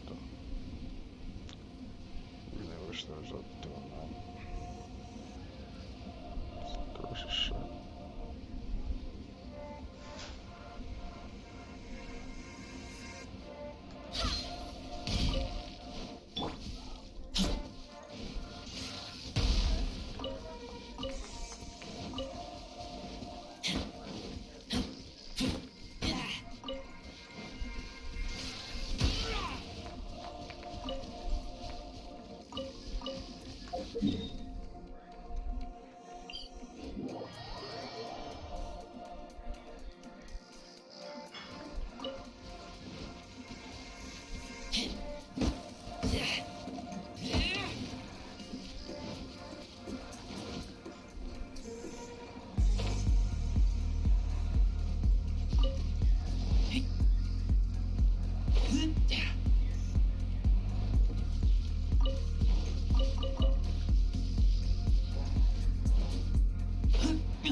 is on!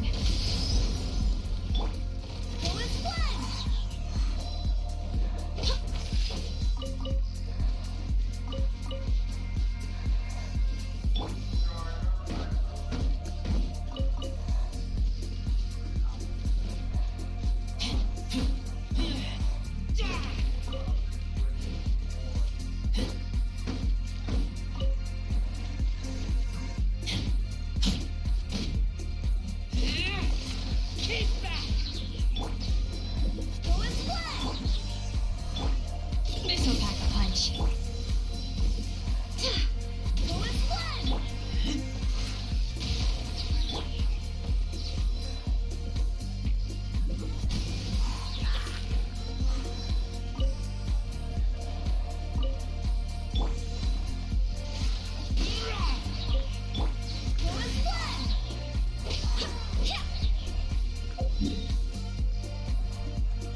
I already started that.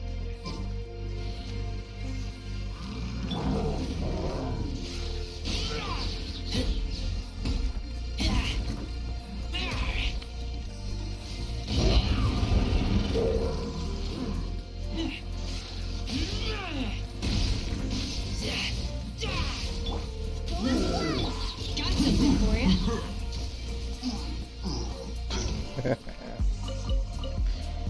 Dead on the mines.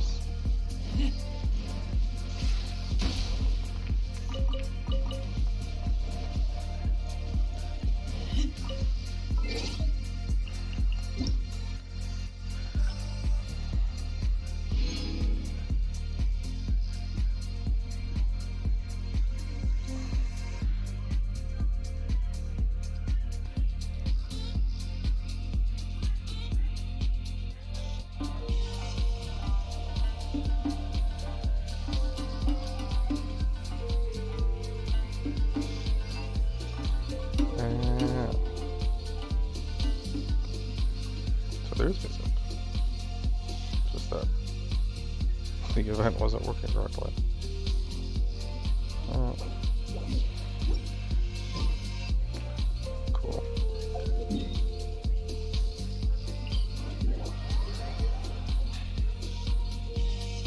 I did the event so early that it wasn't fully implemented yet.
was hiding in the grass.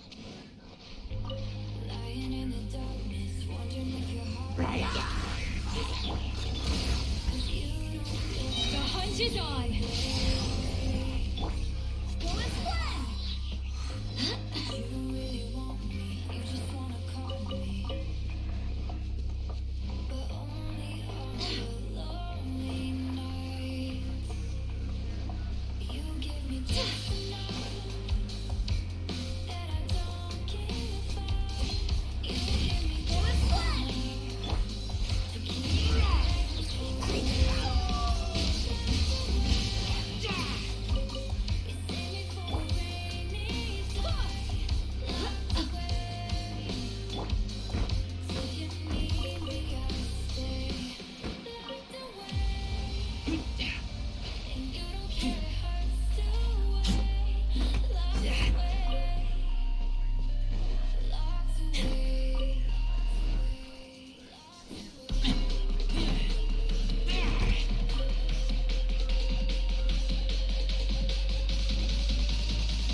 Missile Pack-a-Punch!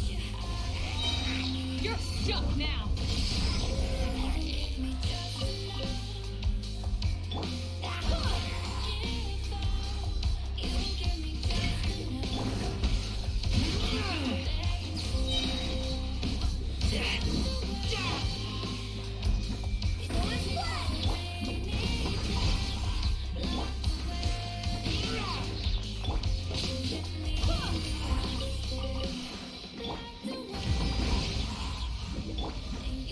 Ever seen one of these? This is a new one.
You're stuck now! Go and play! Kick back! Oh, Go and play! Can't catch me! Missile Pack-a-Punch!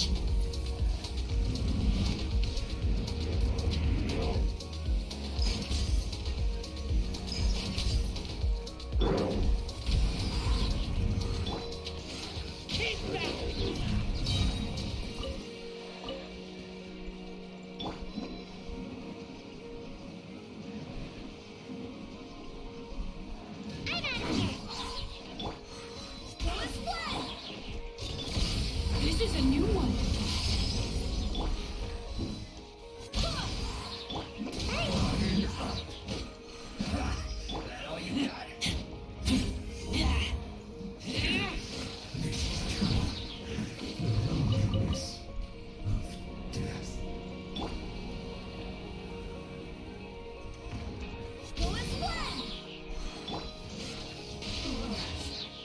like I went too far.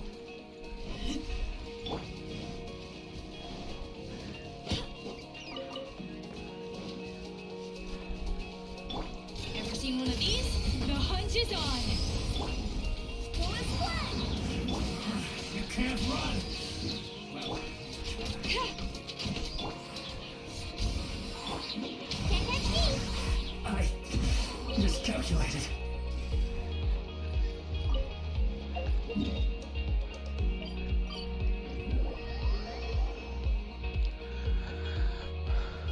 Roll damage as well.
Got something for ya. This is a new one.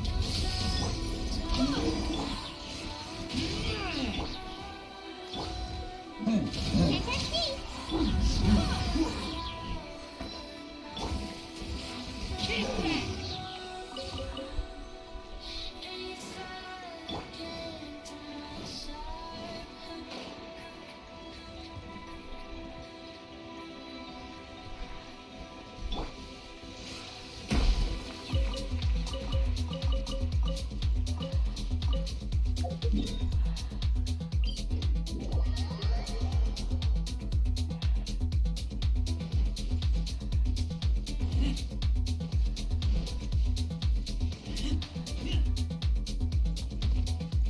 Doom 19?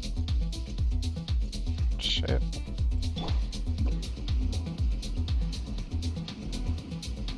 Damn.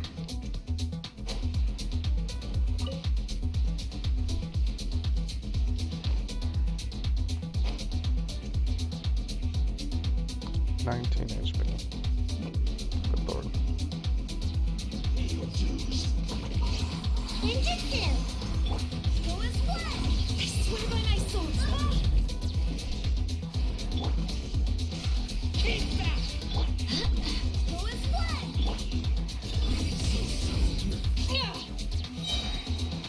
You're stuck now. Going flat.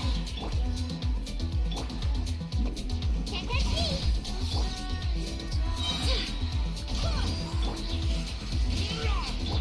Barbados, guide us.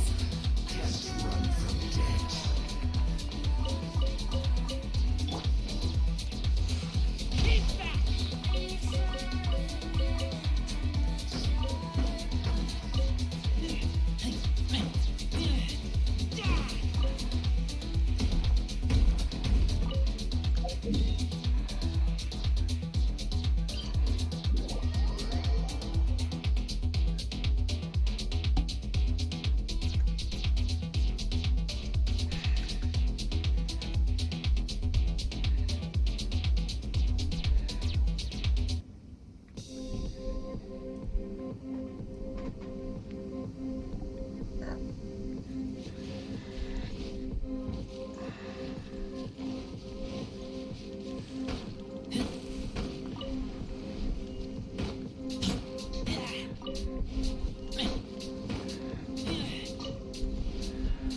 Debilitating for pain.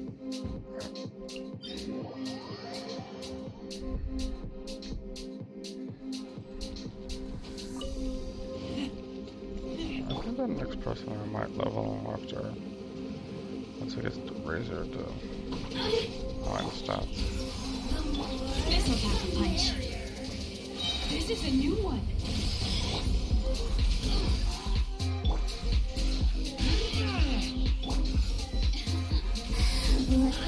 Yep, my favorite.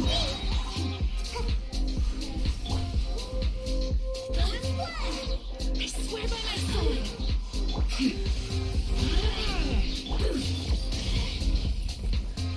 The hunt is on.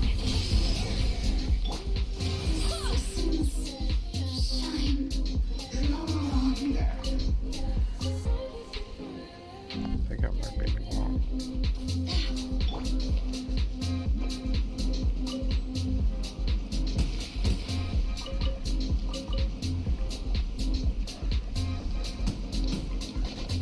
Can't catch me. Damn it. Make my escape.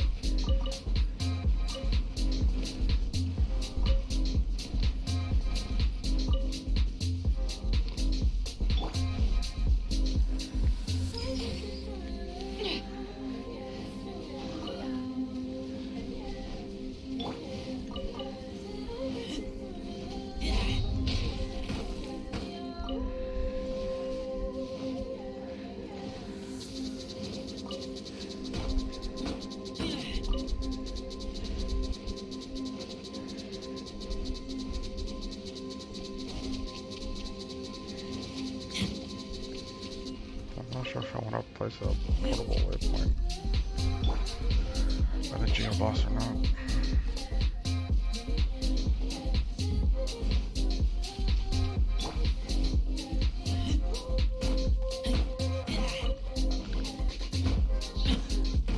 I'll place a waypoint, or just run it every time.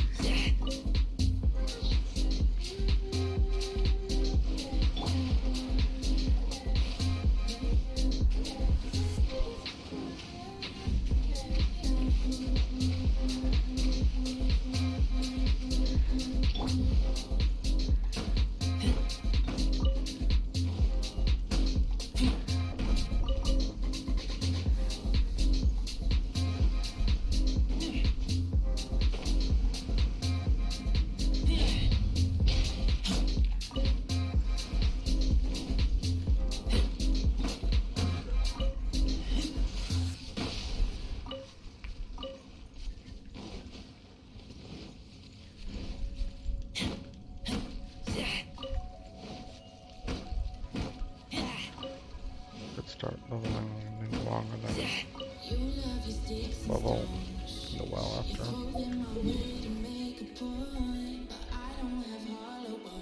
Could be an idea.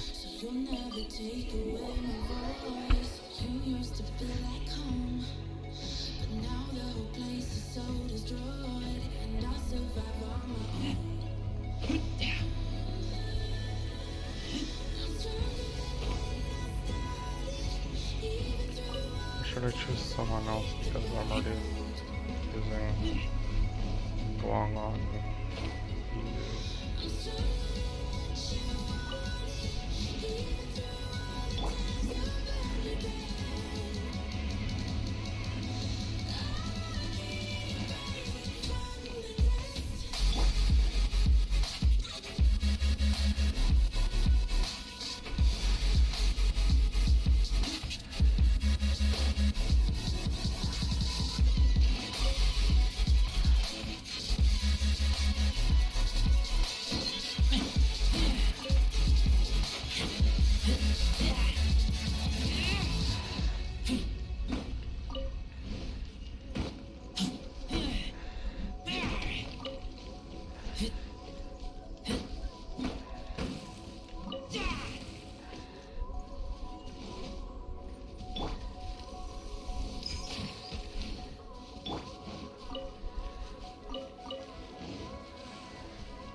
Wasn't even aiming at that one. Still dead.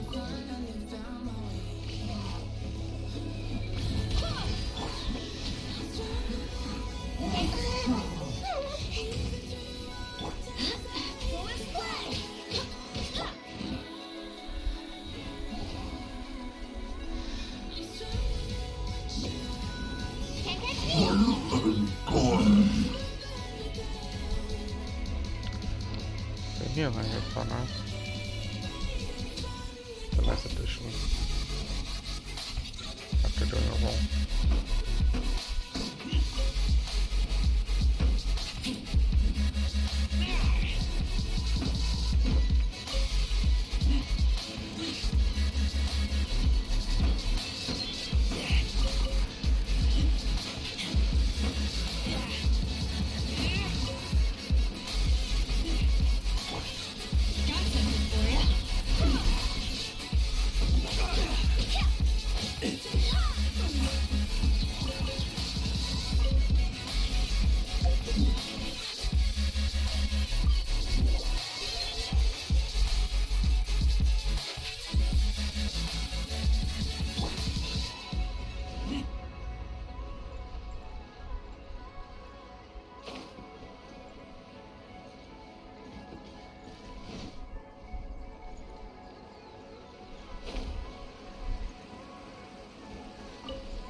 I just did 30,000 damage.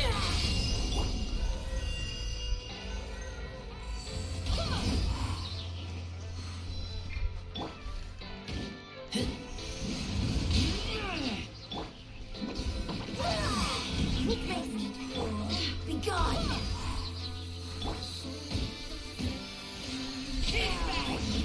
Away I go!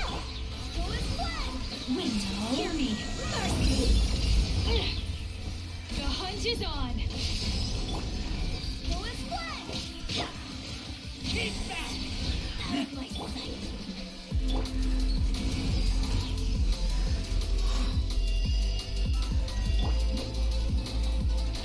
Her Majesty's gift. This body warms to ice and snow.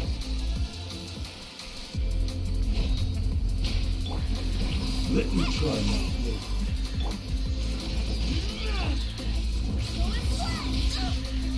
I swear by my sword. Never seen one of these? You're stuck now.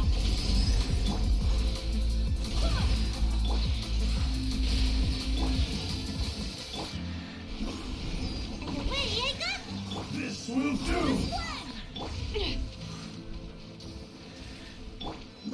Can't catch me! Stuck on a rock.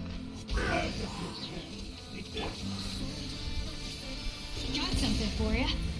Really? Taste my flavor. Really? Cut down. This.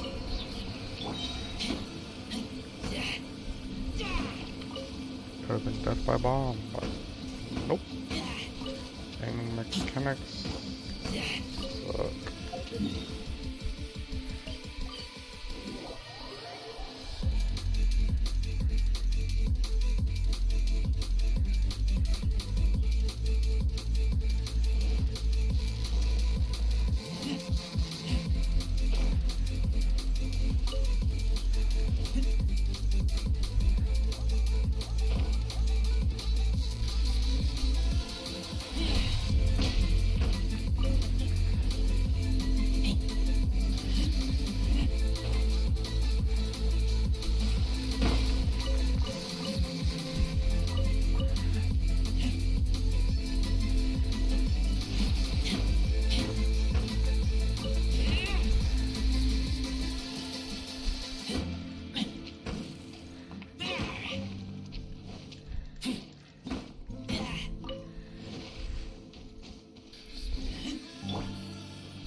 am I missing?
How are they aggroing? Already 90. all characters in my party. This will end you. God, they're so annoying.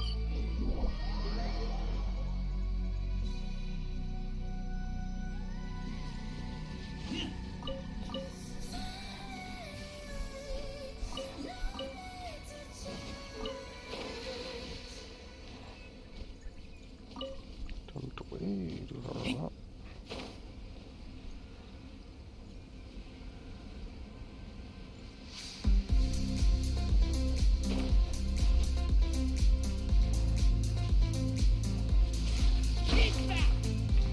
Did it even hit that Mystic Orb? Such.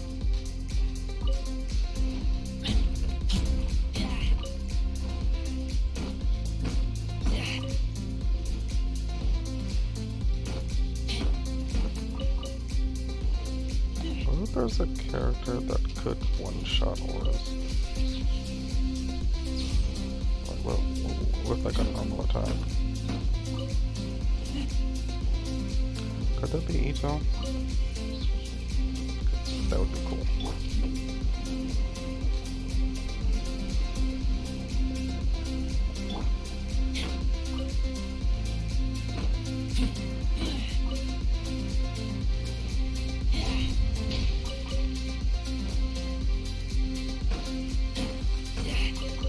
Maybe like a special 4-star weapon that let you break rocks or the ores with one hit.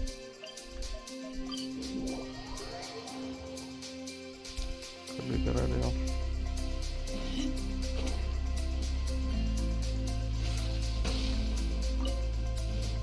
And the other annoying part of this would be traveling around the map getting it. Not the spamming of the attack button.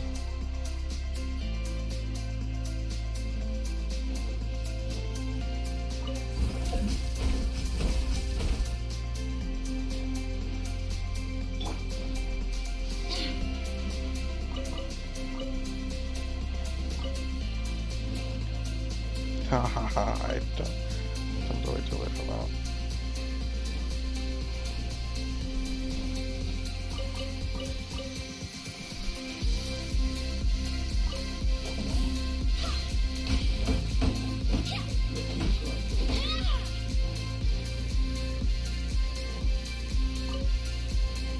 I'm gonna have to say no to that.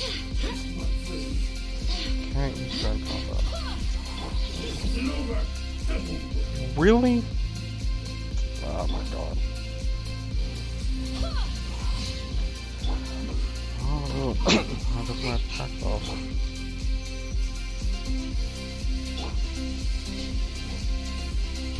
Barbados.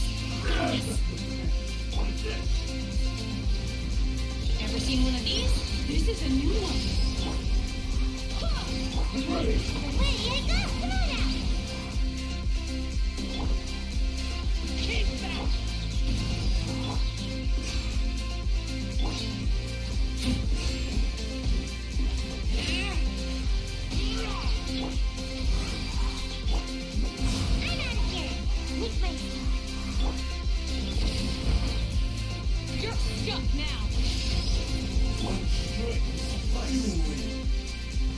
He ran to a bomb.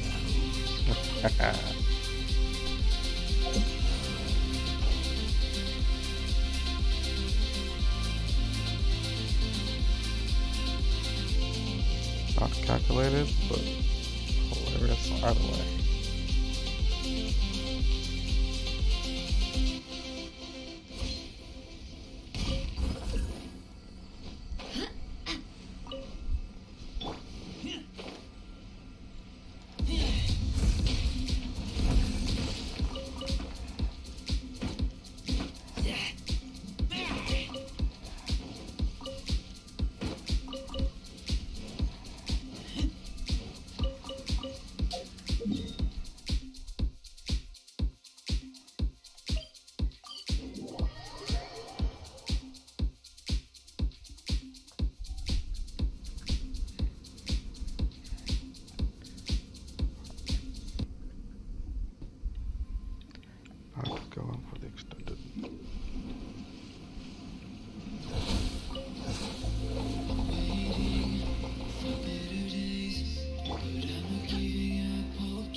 Oh, I jumped way too far.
a bear in here.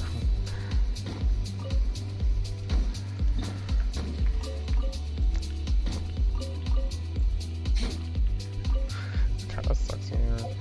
There's one of the stickers that isn't there. It's just iron chunks on amethyst.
Yeah, it was a tough jump.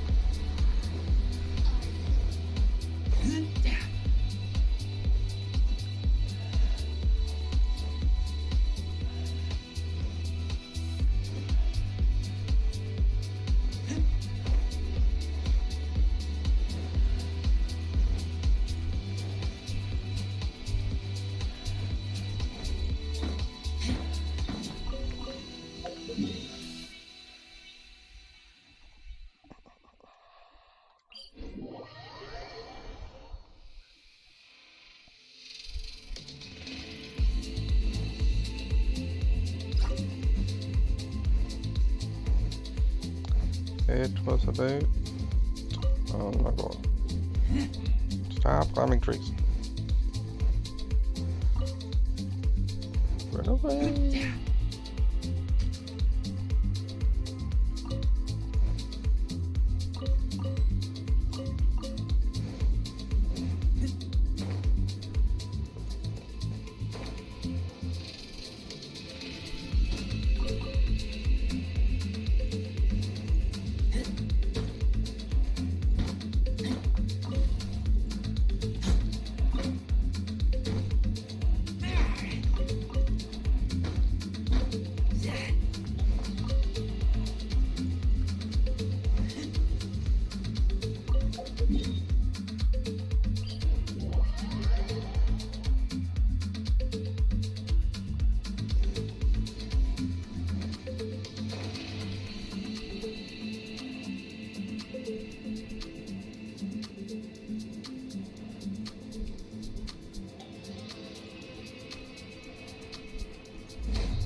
Land critical.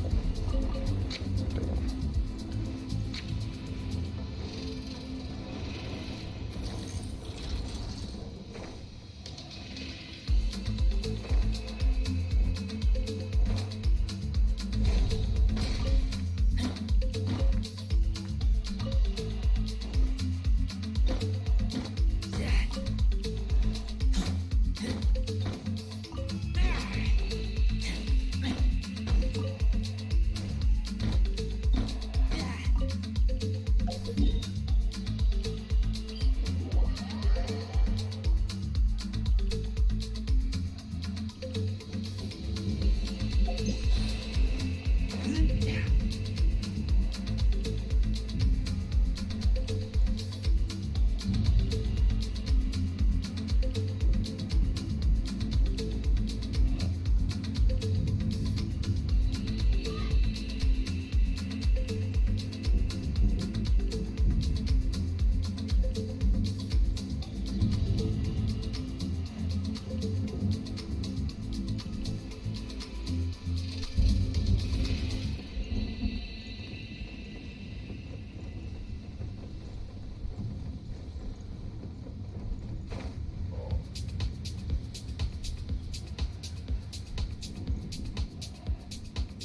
hear me.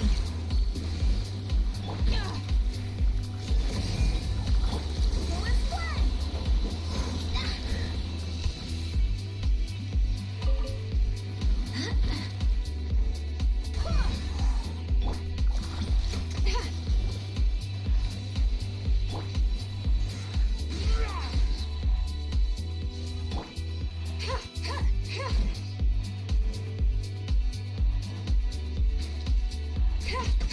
Ever seen one of these? Oh, it's so annoying when I mess up.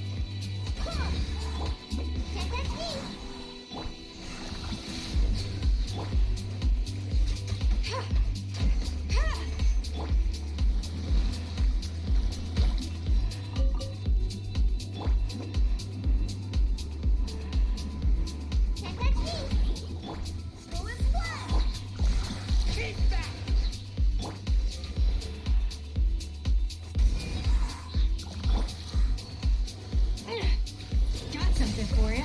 You're stuck now.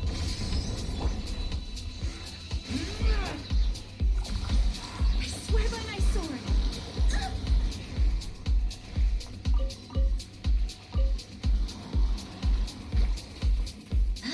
Go and play. Keep back. This is a new one.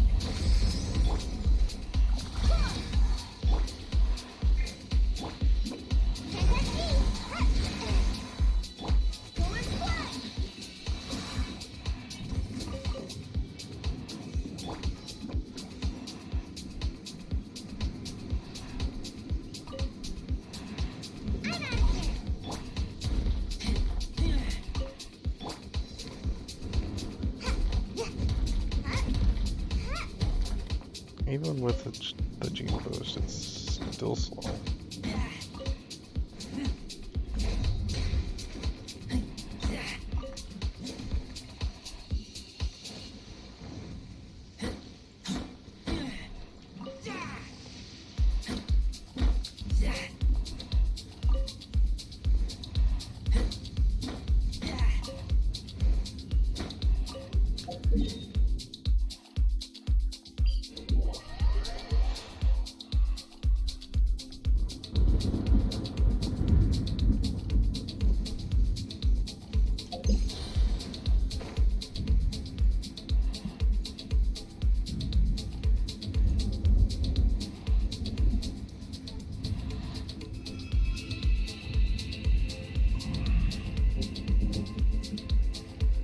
Although it's not worth going to this island for the amethyst, the 5 Spectre spawn is very nice.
Ever seen one of these?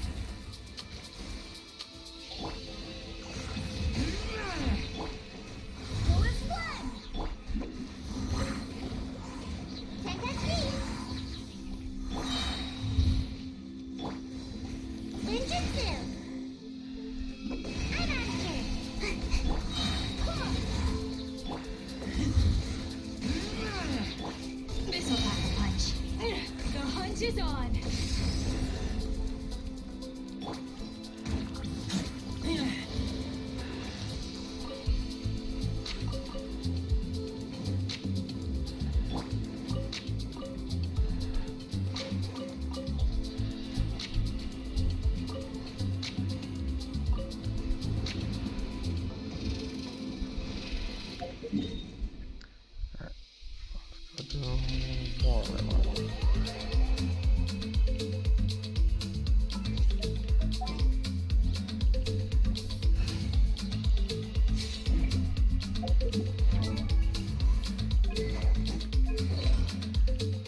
Wind, hear me. Gotta dash.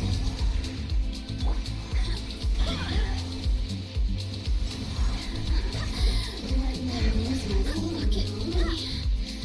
Just.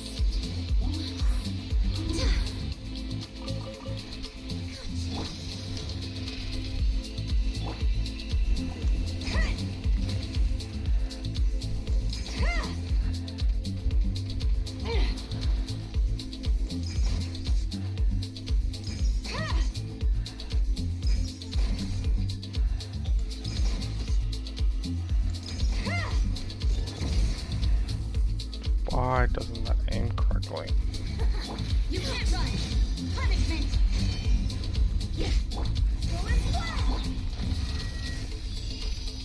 Get out of there. Oh my god. Barbados. Kindness.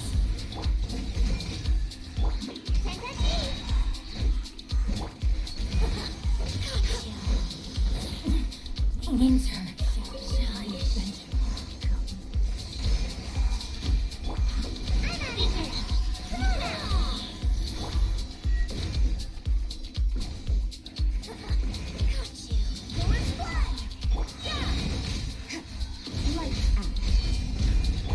I swear by my sword.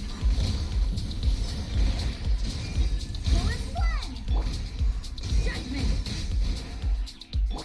Ever seen one of these? This is a new one.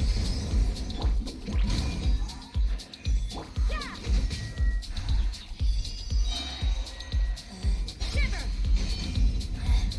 Out of my sight.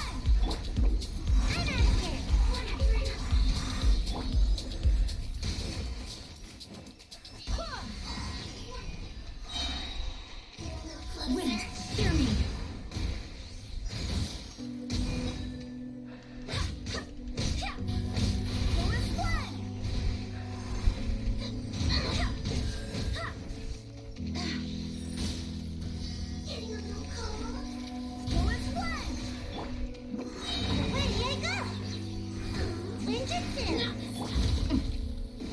This'll pack a punch. You're stuck now. Judgment. Punishment.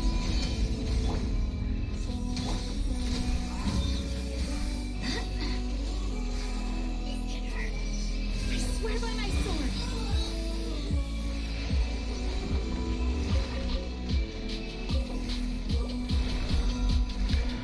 Alright, well. That's not done.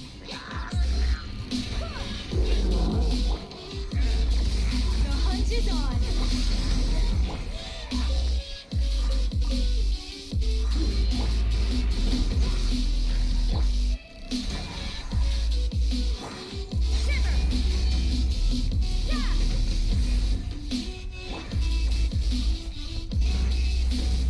Got something for ya. This is a new one.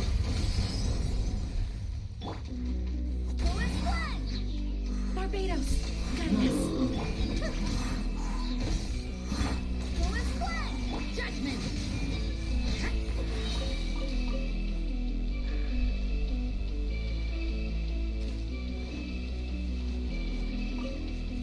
Yeah, don't know if it catches best on this area. But I'm sure someone would say what is better.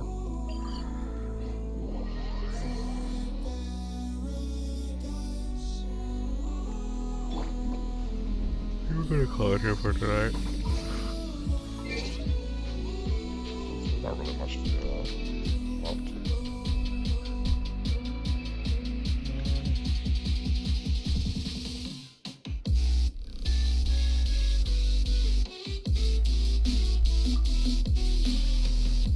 that's fun.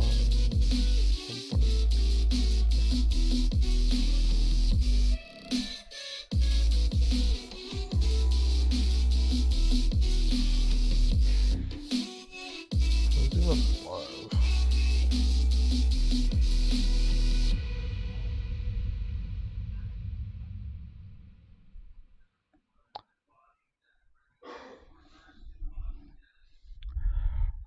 Oh, I found it. Perfect. Kind of did.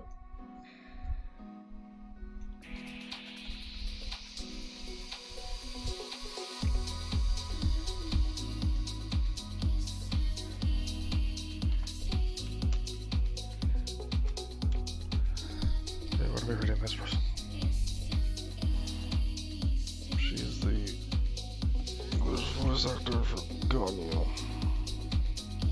So.